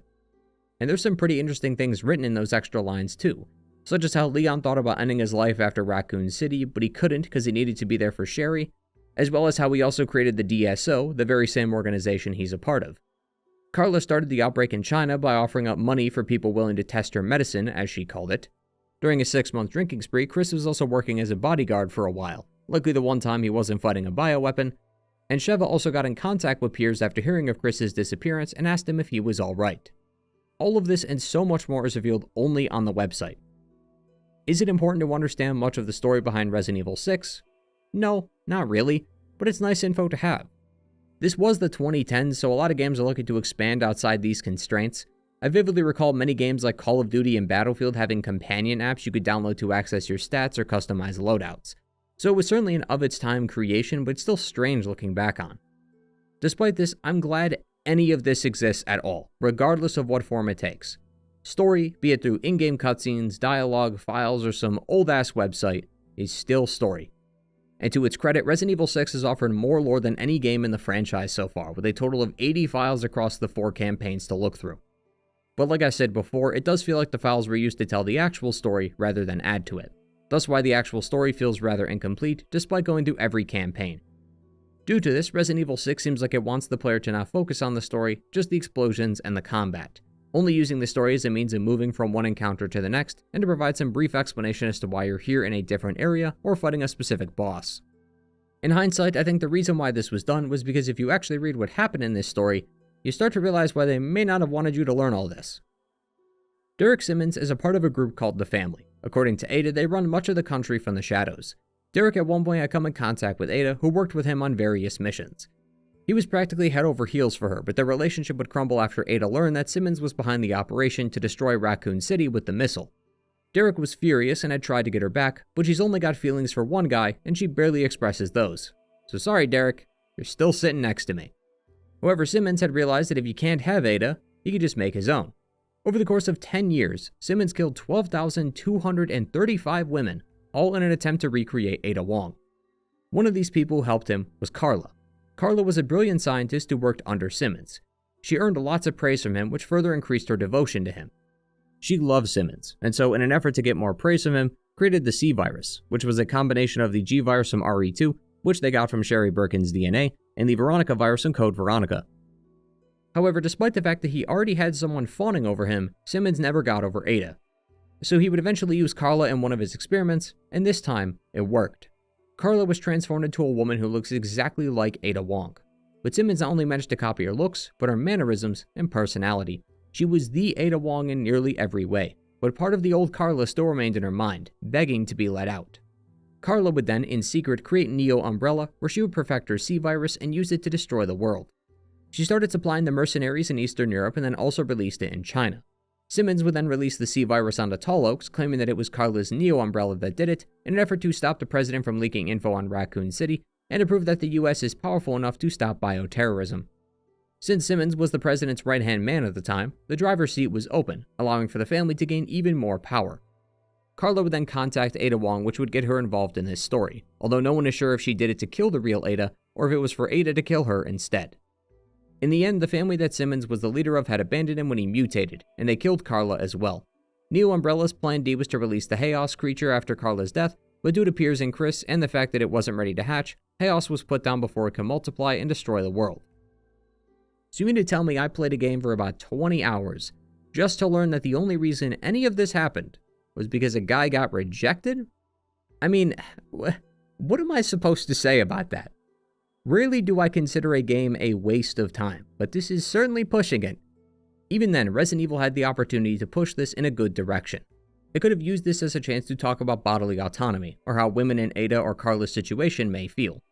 But no, it would rather make this a part of the background, not nearly as important as the cool transformations and gameplay.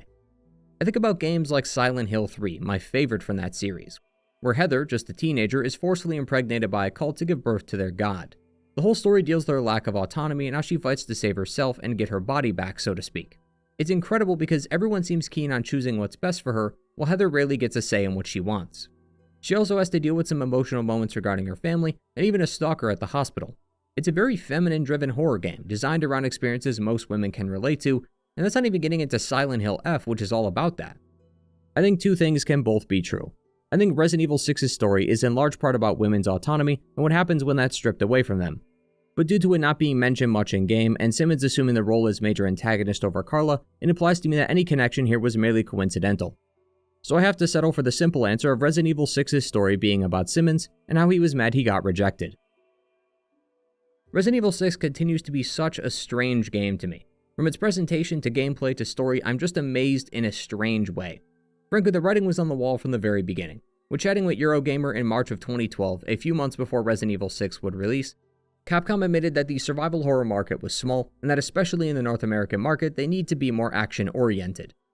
The team claims the change was also made based on games and their atmosphere, such as Call of Duty, Skyrim, or GTA, which sold millions.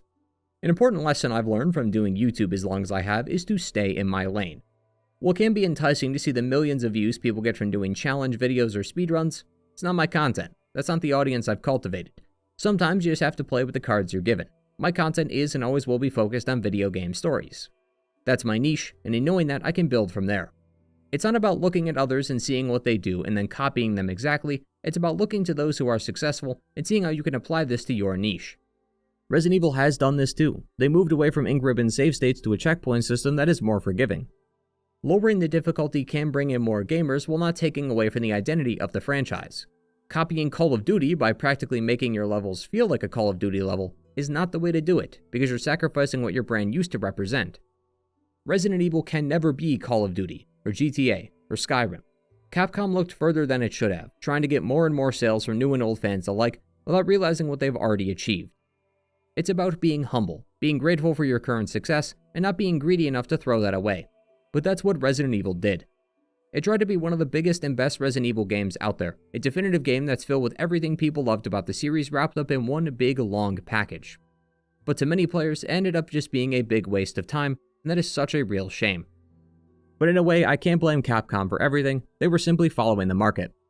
Resident Evil 4 revived the series and was more action-focused. Resident Evil 5 comes along and becomes the most sold Resident Evil game ever made, a title that it held for as late as 2025. With that in mind, why not push the action further? It's clear that's where the market was heading. So I get where Capcom is coming from, but again, I think a balance was needed, and it was a balance that was never truly struck. But ultimately, I find it hard to outright call Resident Evil 6 a truly awful game. I enjoyed the combat a lot, even though I recognize that this is something I just like and not something I would like to see in Resident Evil going forward. More importantly though, I see it as a lesson. A quote I often live by is, "A lesson will continue to be a lesson until it is learned." If you keep making the same mistakes, expect the same results. I think the response to Resident Evil 6 is a large reason why the franchise took such a drastic shift in the next few years. I believe that failure is a better teacher than success. Success keeps you on the same path, but failure forms a foundation, giving you the knowledge to know what's right and what's wrong. Code Veronica went full 3D with its environments, only for the next couple of games to go back to pre-rendered backgrounds, because the team back then knew that 3D would not be enough to fulfill their vision. Resident Evil 4 went through numerous failed builds before they got to the one that would actually change the industry as a whole. Without Resident Evil 6 and its overabundance on action over horror and the bloated narrative with tons of characters, I don't think the pivot from RE6 to 7 would be nearly as impactful as it was. So if anything, Resident Evil 6 became a lesson that would soon be learned. But before we get to that, in the meantime, the Revelations team was busy cooking up a sequel for their sub-series and was ready to try something new.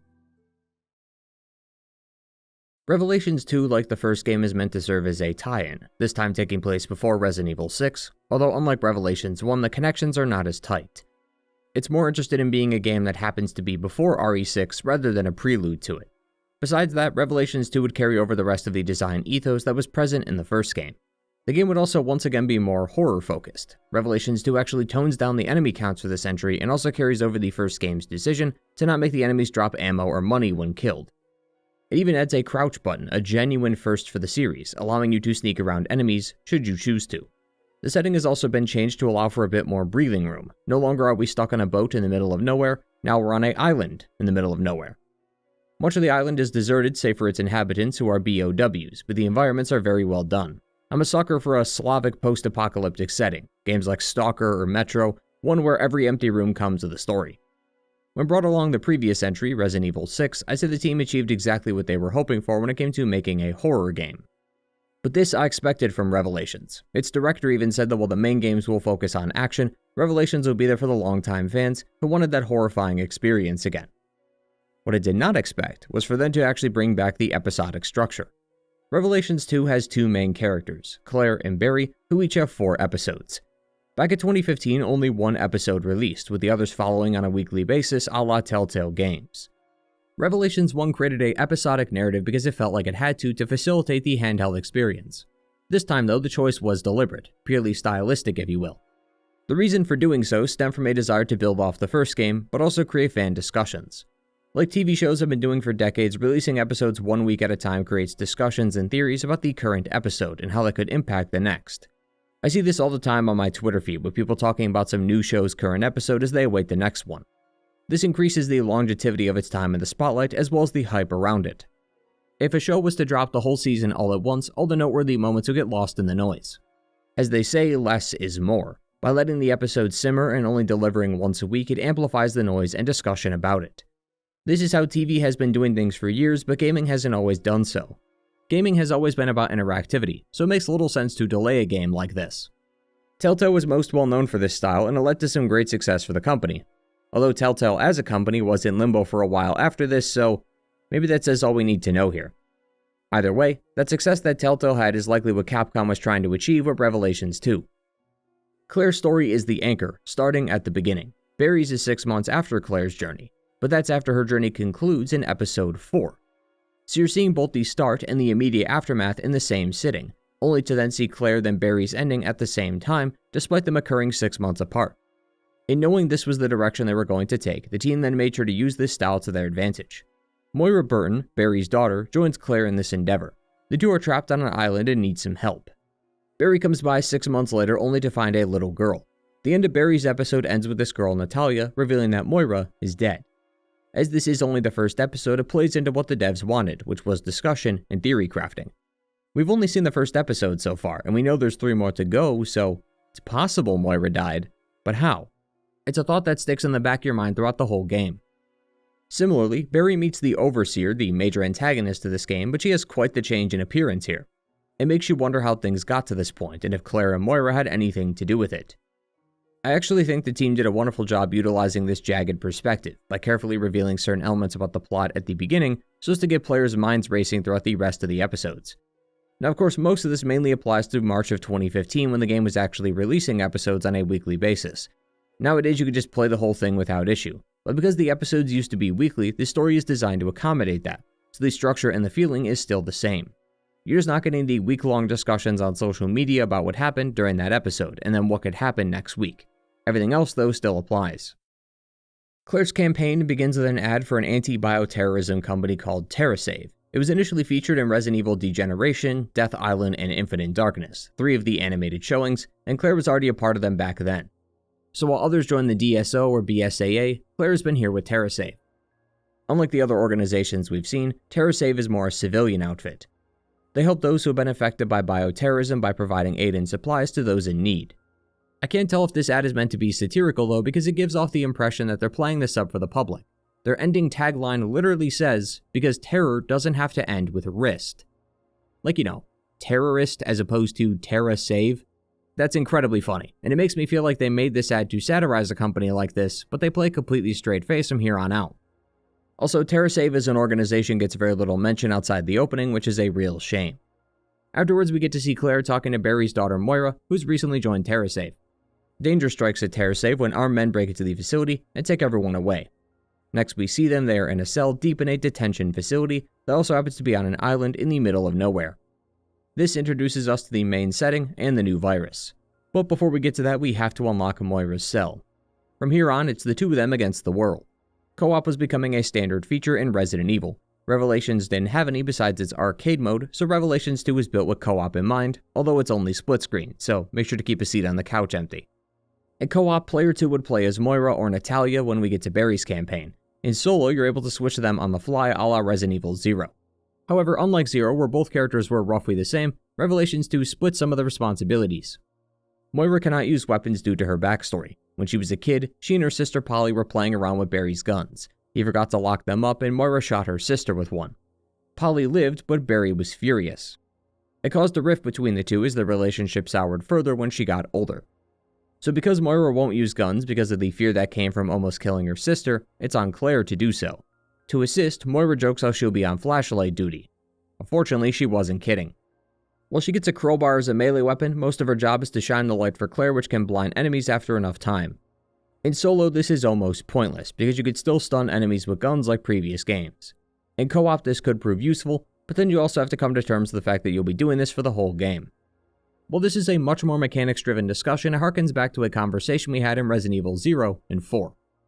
You create a bond with these characters through your time together. It's why people are so vocal about their thoughts on characters like Helena or Ashley, characters they may have never played or only played for a little bit, because their presence and what happens during gameplay changes your opinion of them.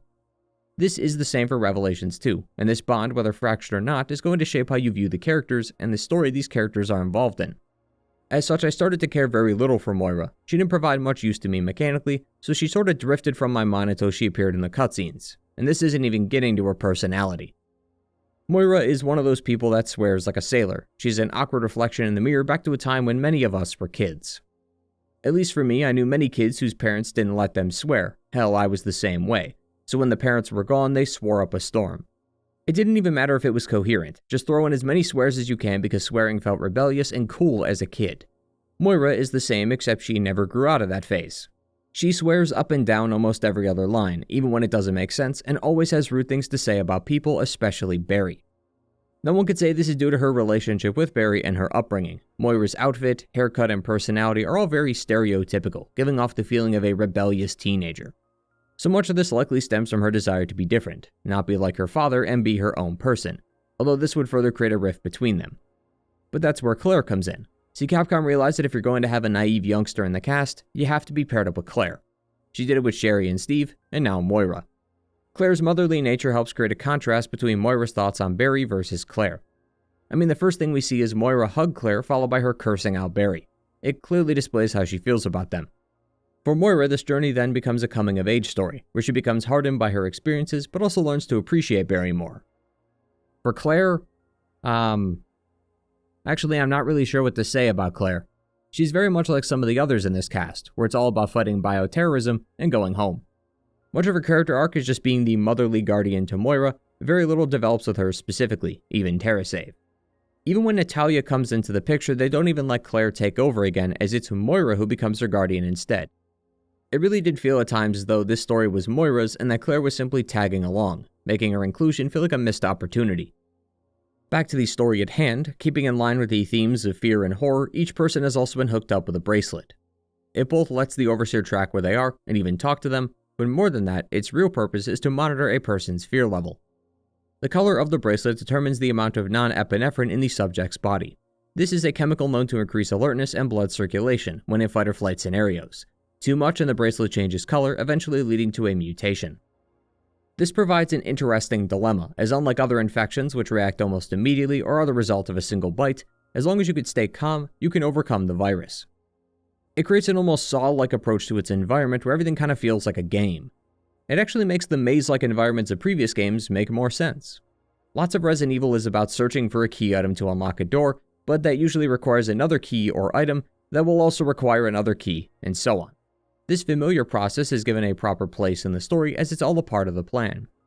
Our story of this island begins with the Overseer herself, who's revealed to be Alex Wesker.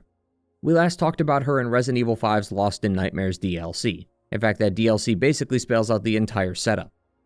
Alex Wesker was to experiment at the behest of Oswald Spencer to find the secrets of immortality so that he could become a god. Alex and Albert would eventually betray Spencer, showing that the apple doesn't fall far from the tree here. Alex Wesker came to this island to run experiments, and its secluded nature made it easier to prey upon these people. Files from those who live here echo the same feelings as those seen in Kajuju. The people of this island were isolated and pretty poor, but they were comfortable and welcoming to outsiders. Alex Wesker would then uplift this small community of people. Anyone who worked with her or even near her was making the big bucks. Some people were initially hesitant to accept her help, but they could not deny the prosperity they had because of her. Some even later revering her as some kind of god in a way. Posters across the island have what appear to be Alex portrayed as some kind of leader. Some have even taken to calling her Master Alex. She even convinced one of her staff to get rid of evidence by killing everyone. A man named Stewart was willing to shoulder the emotional burdens of this research, so he killed all the staff then took his own life, so the plan could go off without a hitch. Alex, like her brother Albert though, cares very little for anyone but herself.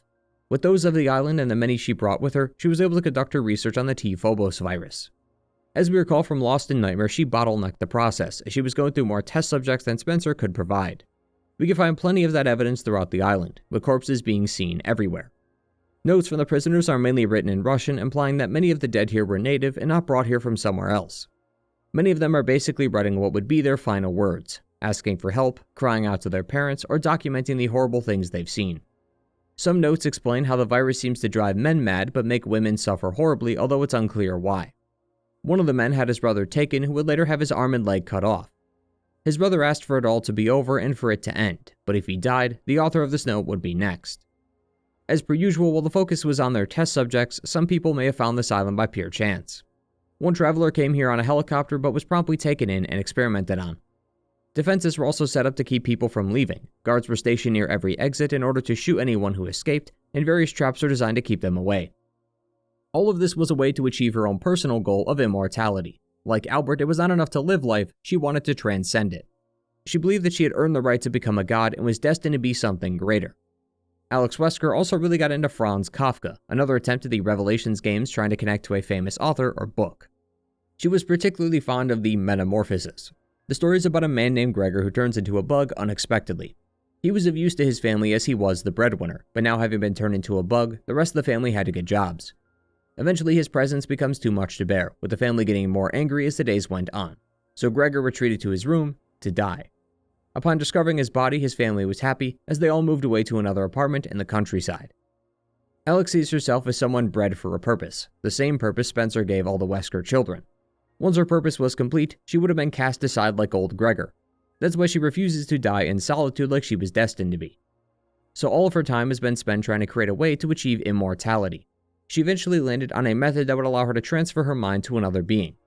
It's not exactly true immortality in a sense, but she's basically taking over someone's body, using their time, and then transferring to the next one before the body dies. The issue is that she needs to have the perfect test subject. It seems as though fear was something she placed great value in overcoming. Fear is a hurdle that would prevent her from achieving this goal. So she created a virus that reacts to fear, the T-Phobos virus, and then kidnapped hundreds of people until she found the right one. That's actually why Claire and those of TerraSave were taken in the first place. Claire has been hardened by Raccoon City. BOWs ain't much of a scare to her these days, so she would be a great candidate for Alex's vision. But it seems though Alex also had her sights on another girl here named Natalia. She was there the day Terra Grigia was attacked. She saw her parents get killed and yet survived the entire outbreak. That wouldn't necessarily change anyone. As such, she's not exactly terrified by the monsters here on the island as she's seen all this before. Alex plans to then take Natalia and then transfer her mind into hers, but the process takes 6 months, and to avoid copy she will have to shoot herself later. Claire's campaign shows us her personal playground on the island, how she plans to weed out the lesser test subjects so she can find the perfect one. Unfortunately, T-Phobos, while cool on paper, is nothing more than a gimmick off the page.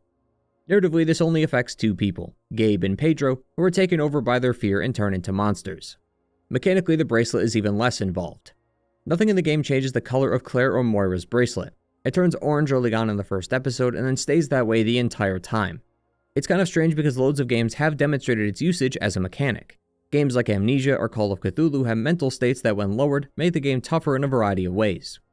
Revelations 2 could have introduced a similar mechanic where the more combat you get into or the more disgusting things you gaze upon, the more fear gets induced into Claire and Moira. It would harken back to the old days of its emphasis on item and ammo management, as you now have to focus on your mental state as well. Now understand that narratively it makes sense why Claire isn't affected. This isn't exactly her first rodeo with bioweapons, that's why she was taken by Wesker in the first place. But this gimmick should not only apply to Moira, who's experiencing this stuff for the first time, but it feels kind of backwards to create a game about fear and then have its star protagonist who is notable for not experiencing much fear. Even then, the game does very little to push Claire into feeling any fear. She might be able to stare down a BOW without flinching, but what if something happened to Moira? Because the game was designed for split-screen co-op, there isn't a moment where one character is absent from the other. This creates a limitation within the storytelling, and thus affects its themes of fear, as it doesn't allow Moira to be captured, thus giving Claire something to actually fear. As such, Claire's never pushed to experience any fear during her campaign, making me wonder why it was even introduced at all. But after getting out of the detention facility where most of the test subjects were in, our duo finds themselves in a forest. They try to send a distress call to anyone back on the mainland, but they receive nothing, so they push on ahead. That's when they meet with Neil, Gabe, and Pedro, other folks from TerraSave who were also taken in the attack. Pedro and Gabe will soon succumb to the fear of the island, but Moira rightfully points out that Neil's bracelet is green. I mean, even Claire's is orange, so how is Neil this calm?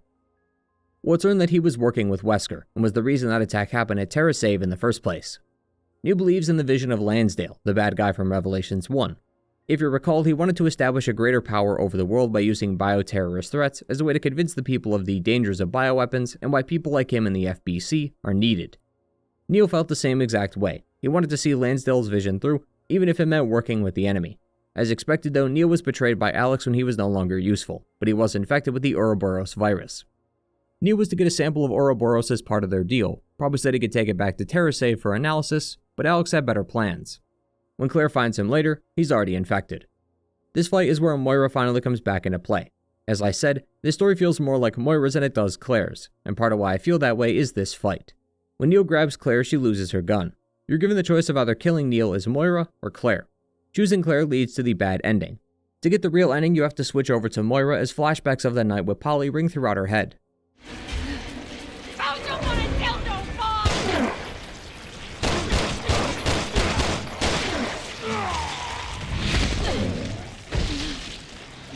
You know, that might be the worst one-liner in the series so far. It's alright, we'll workshop it.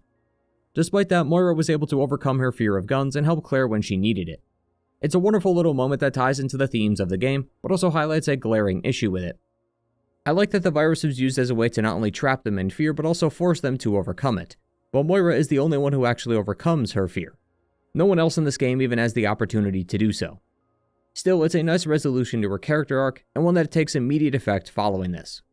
Well, technically, as after killing Neil, the two confront Wesker. Rather than explain her plan or even say much, she just shoots herself. Now, in knowing what her plan was, this makes perfect sense. You don't know what her research was by the time you get here though, so this definitely comes as quite the shock. Even more shocking is that the tower they are in is set to blow, but Moira ends up getting crushed by some falling debris, forcing Claire to escape without her. This leads right into Barry's campaign, where he hears from Claire, who was later rescued, that Moira didn't make it, so he sets out on his own to find her, no matter what state he finds her in. Barry's campaign takes place 6 months later. Owing to the jagged perspective of the storytelling, you don't actually learn that it was 6 months ago until episode 1. You assume that Barry came not long after Moira's message was broadcast in the first episode, but with the context of Claire's episode 4, we know the real story. Interestingly, Barry also mentions a few times how the brief he read mentions stuff like this, like the creatures and the experiments. It makes you wonder why the BSAA didn't move on this earlier if they knew about it. It's likely why Barry also goes alone. He then immediately runs into Natalia, who had managed to escape her confines and make her way to the shoreline. Barry and Natalia are meant to mimic the kind of relationship seen with Claire and Moira. The scared young girl and motherly guardian, now replaced with a fatherly one who's always got a dad joke primed and ready. Well, this should give us a whole lot more options. Geez, tough crowd. Barry's fractured relationship with Moira does actually play a role in this campaign. It's clear that Barry's not as heartless as Moira made him out to be. I mean, come on, he's Barry. He's like the nice guy. The man could do no wrong. But knowing the context of Moira's past, it makes sense why they aren't on speaking terms, and this journey with Natalia causes him to reflect on that in a lot of ways. It almost lets him see how to be a father again, in a sense. Unlike Moira, who had a reason behind her non-violence, Barry wouldn't dare give a gun to a child, so Natalia is once again the support character for this playthrough. Her abilities, though, actually make for quite the engaging experience, thus deepening the bond I had with Natalia and Barry. Natalia can sense enemies through walls, giving you the opportunity to get the jump on them. The game adds enemies specifically designed for her abilities. Barry's campaign is interesting because it shows a perspective not seen much in the franchise. We've always been at the center of these attacks. We're always the one who deals with the mess. Barry's campaign is arguably a post-game campaign, where we see the aftermath of the conflict. We never partake in this part of the story because it would just involve us killing a few BOWs and then going home. There is no overarching narrative, just cleanup duty, more than we usually do. But now we actually get to live through that. The place feels quieter as a result. Less enemies, less noise, no Wesker. It feels abandoned. The environments haven't even changed, the map is still the same. All the toys you fuddle with, like the flame trap, are right where you left them. Creating an interesting dynamic where your journey is both sped up or slowed down due to your actions as Claire, showing only through the atmosphere how much time has passed. But that's not the only way it shows this. When Barry arrives, all the afflicted prisoners are dead for the most part. These inhabitants have been replaced with Ouroboros-like monsters. See, Alex Wesker killed herself, but she survived. Ironically, right before she died, she felt the feeling of fear. The fear of dying. The very same thing she was trying to suppress. The viruses inside her also kept her alive and over time deformed her body. Despite the setback, the transformation worked, or at least it's going to work. She did transfer her mind to Natalia, but the plan was for this copy to replace her. Seeing as she's still alive, this means that there are now two Alexes running around. So that's why she calls Natalia the false one. So Wesker's plan has changed to killing Natalia so that the real Wesker can live as the true Alex, not the fake one that will transform her mind soon. As a result, she started releasing Ouroboros monsters onto the island to take care of everything. Notes indicate that she's actually had samples of Ouroboros for a time, given to her by her brother Albert. After the T-Phobos was developed, she started working on Ouroboros research, likely to pass the time or to come up with alternatives. So now Barry has to deal with these monsters during his campaign. The trick is that they actually have glowing orange weak spots. Issue is that for some of them, it can only be revealed if you shoot the correct limb. So it's a gamble as to whether it's the head, arms, or legs. Natalia, however, can see right through it. Later in the game, Barry will also encounter some invisible enemies. Natalia can't see them, but she can sense their presence, so you'll need to hot swap to her in order to see where it is. This is leaps and bounds more effort than Moira ever put in. It's incredibly telling too that Barry also comes with a flashlight already equipped. Like I said earlier, it's a design choice that Resident Evil has returned to time and again, starting from 0 and expanding to the other games like RE4 and 5. While gameplay wasn't markedly different compared to Claire's, the novelty of the enemies forced me to rely on the second character more than before. As such, I became more deeply invested in Barry's story during Revelations 2. It also helps that Barry's campaign feels like a proper story, and not just the first half, as this is the one that brings it all home. Making his way through the island, Barry now finds a destroyed tower that once housed Alex Wesker. This is where Barry is caught up to speed on the whole Wesker thing, becoming annoyed at the thought of yet another Wesker. Alex herself even makes an appearance, showing us just how much she's changed since her supposed death. I like this moment here as Barry has stayed pretty composed and in dad mode for the most part, like not swearing in front of Natalia. But he drops that pretty quickly after Wesker admits to killing Moira, showing us how deeply affected he is by this in just a few words. What kind of messed up experiment was this? She took Moira away from me, and now I'll never get...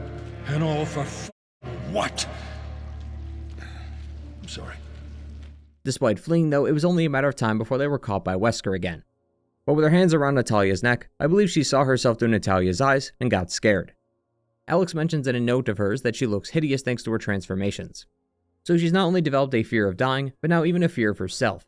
She maybe even sees a bit of Gregor in herself now, that hideous insect that she's become. It all comes to a head in the final episode. Barry and Natalia navigate through a mansion, because of course they do, and confront Alex Wesker. Just as he is about to kill her, she grabs Natalia. Injured and without a gun, it seems though Alex will win, and she will if you get the bad ending. If you didn't, then Moira comes by and saves her. Father and daughter reunite as Claire came back with a helicopter to pick them up. After another fight and a classic rocket launcher shot to the body, Alex Wesker has been officially killed. Barry goes back to being a father again, and Moira's excitement at seeing Barry shows that the two of them still love each other and the relationship will get better. We then transition to a scene back home. Claire learns that Chris is in Europe and asks Pierce to look after him. And a TV broadcast talks about attacks happening across the globe, both of which seem to set up the eventual plot soon to come in Resident Evil 6. All while Natalia is still upstairs reading Kafka, implying that Wesker is still in there and ready to come back. But the credits roll before we can learn more. Coming off both Revelations 1 and Resident Evil 6, I was admittedly not expecting much out of Revelations 2, but I could say that my thoughts are largely positive on it. I wish they gave a bit more attention to Claire, and its underutilization of the T-Phobos virus undercut what could have been a very unique take on the horror. That said, the episodic structure, while not something I'd like to see as a standard method of storytelling, was pretty cool for this entry, and they used it well. It's not the most terrifying game out there, but the game did have some semblance of that horror. Moira's character arc was great, and creating this story based on a few notes left in RE5 was a nice twist by providing more continuity. And Barry was all around fantastic to play as. I'm surprised it took us this long to get a game with him as a protagonist, but it was certainly worth the wait. Although this does mark the end of both Claire and Barry's time in the spotlight, as like Jill, they aren't seen in any more games past this point, barring one remake for Claire. So their future within this franchise is left in limbo, but Revelations 2 gives us a pretty decent idea as to what they'd be up to anyway. As you've likely noticed from this part, DLC has been creeping its way into the franchise, so let's talk about two more. The Struggle and Little Miss were post-release DLC for Revelations 2, both of which are adequate. They fill in the gaps of Revelations 2 by explaining how Moira survived for 6 months and how Natalia got to the shoreline with Barry. Moira was seemingly saved by the old man seen in an earlier episode. The rest of the DLC is almost like a training arc in a sense, as Moira works with the man as they survive the harsh nature of the island together.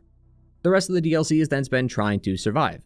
There are a few missions designed for scavenging both food and ammo, while the others use up those supplies. During these moments, Moira reflects on Barry and the old man.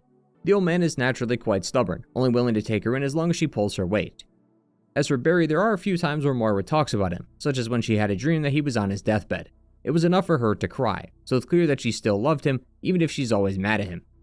After months of hunting, we get to the 6-month mark, which is when the Ouroboros monsters appeared.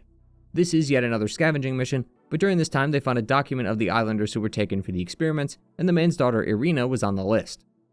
So the two go to the mines to find her, but Irina's notes were already a collectible in the base game, so you know how this plays out. It was this moment though that changed Moira. She does not want to be like Irina. She likely imagined how Barry would feel if he was the old man in this situation. It's given her the drive to continue surviving no matter the cost. But she and the old man would have to split. You frequently hear him coughing during the game, with it getting more pronounced as you press on. He's at the end of his rope. He knows that he will die on this island. It is his home after all, but he hopes that Moira will survive as he passes away in his chair. It was around this time that Moira would journey on her own until she found Barry fighting Alex, and thus explains how she got here. Little Miss, on the other hand, shows Natalia exiting the tube that Wesker put her in. She gets a visit from a dark Natalia who is actually Alex Wesker's consciousness. The DLC is then spent trying to find her lost bear Lottie, who's seemingly been on quite the adventure. It seems to be a ploy, as Dark Natalia was simply trying to break down Natalia so that she could take her over, but that didn't happen, as Natalia was able to fight her other half's influence. To get to where she ends up at the shore with Barry, you have to navigate through previous areas you visited in the main campaign without being spotted. Dark Natalia is the one who now uses the sense ability now, and that's about all you have, as Natalia doesn't even have her bricks that you can throw. You do get smoke bombs, but if you're caught, it's immediately game over. I have very little to say about these DLCs because there really isn't much to say here. It's just combat or stealth through levels you've already gone through, against enemies you've already seen. Although story-wise it was nice that the DLC filled in some gaps, and I appreciate the explanation quite a bit. These two did very little to hamper the quality of the game though, but they do represent a growing problem with the franchise. More and more it seems like Resident Evil is straying away from the path. What used to be a horror game has become anything but in recent years. I tried to fix these issues with Revelations, but opinions on these were mixed. Many fans did enjoy these action-heavy games, but it's clear that the criticism was becoming more pronounced. Even if the games were good to some, after a while, fans and critics alike were starting to get fed up with this new direction. The problem with the era featured in Part 1 is that after a while, it started looking backwards rather than forwards. It wanted to retain any semblance of glory it used to have, but in doing so, the series stagnated. That led to this era filled with new outbreaks, new characters, new settings, and much more. But now we've run into another problem. The franchise has strayed too far from the path. It's lost lots of its identity in pushing this new format for the franchise. It's arguably become too much. Too many characters, too many settings, and too many outbreaks, with so many loose ends left untouched. A common complaint levied at Resident Evil is that for a game that's so large and expansive, the story feels so narrow. The same characters keep cropping up time and again, like Chris or Leon. None of the side characters from this era even appear again in the franchise. We don't hear from Sheva, Ashley, Jake, Jessica, Parker, Keith, Quint, O'Brien, Helena, even Sherry. Personally, I do think the game needs a few new characters. However, playing through this era has made me question if that should even be the case. Most of these characters could barely support themselves in their own game, let alone become a prominent reoccurring character in this franchise. The games themselves have lots of questions left unanswered because they prefer to move on to the next thing rather than close what they made. They've also continued to stray away from horror no matter how many times they try to inject it into the game. The franchise was going through an identity crisis. It looked itself in the mirror and can't even recall what it used to be, what was having now been replaced with what is. But in doing this, Resident Evil was able to conduct some introspection on itself. It thought long and hard about what it used to be and what it became. Sometimes change is necessary, but it's also just as important to recognize when you've changed too much. So they decided to start over. They looked back at the origins of Resident Evil, from Sweet Home to RE1, to figure out what worked, and how they could reimagine these younger years under a new sky. And in doing so, it led us to getting the third and final era of Resident Evil. One that puts horror at the forefront, and one that re-established Resident Evil as the king of survival horror again. But we'll talk about that in the next video. Thanks for watching. Thank you all for watching part 2 of the Resident Evil story retrospective. If you haven't watched part 1, I highly recommend you do if you enjoyed this part. And part 3 should be out soon, although I will be making a quick story explained video on Resident Evil 9 for those looking for a quick recap on its story. Afterwards, Part 3 will release, which will include Resident Evil 7, 8, 9, and Remake 2, 3, and 4. Either way, thank you for watching today. Like the video if you enjoy, and subscribe if you're new. Feel free to donate to the Patreon if you want to show your support further. As always, thank you to my returning viewers for coming back to another video, and to the patrons who continue to support the work I do. Take care, everyone. Goodbye.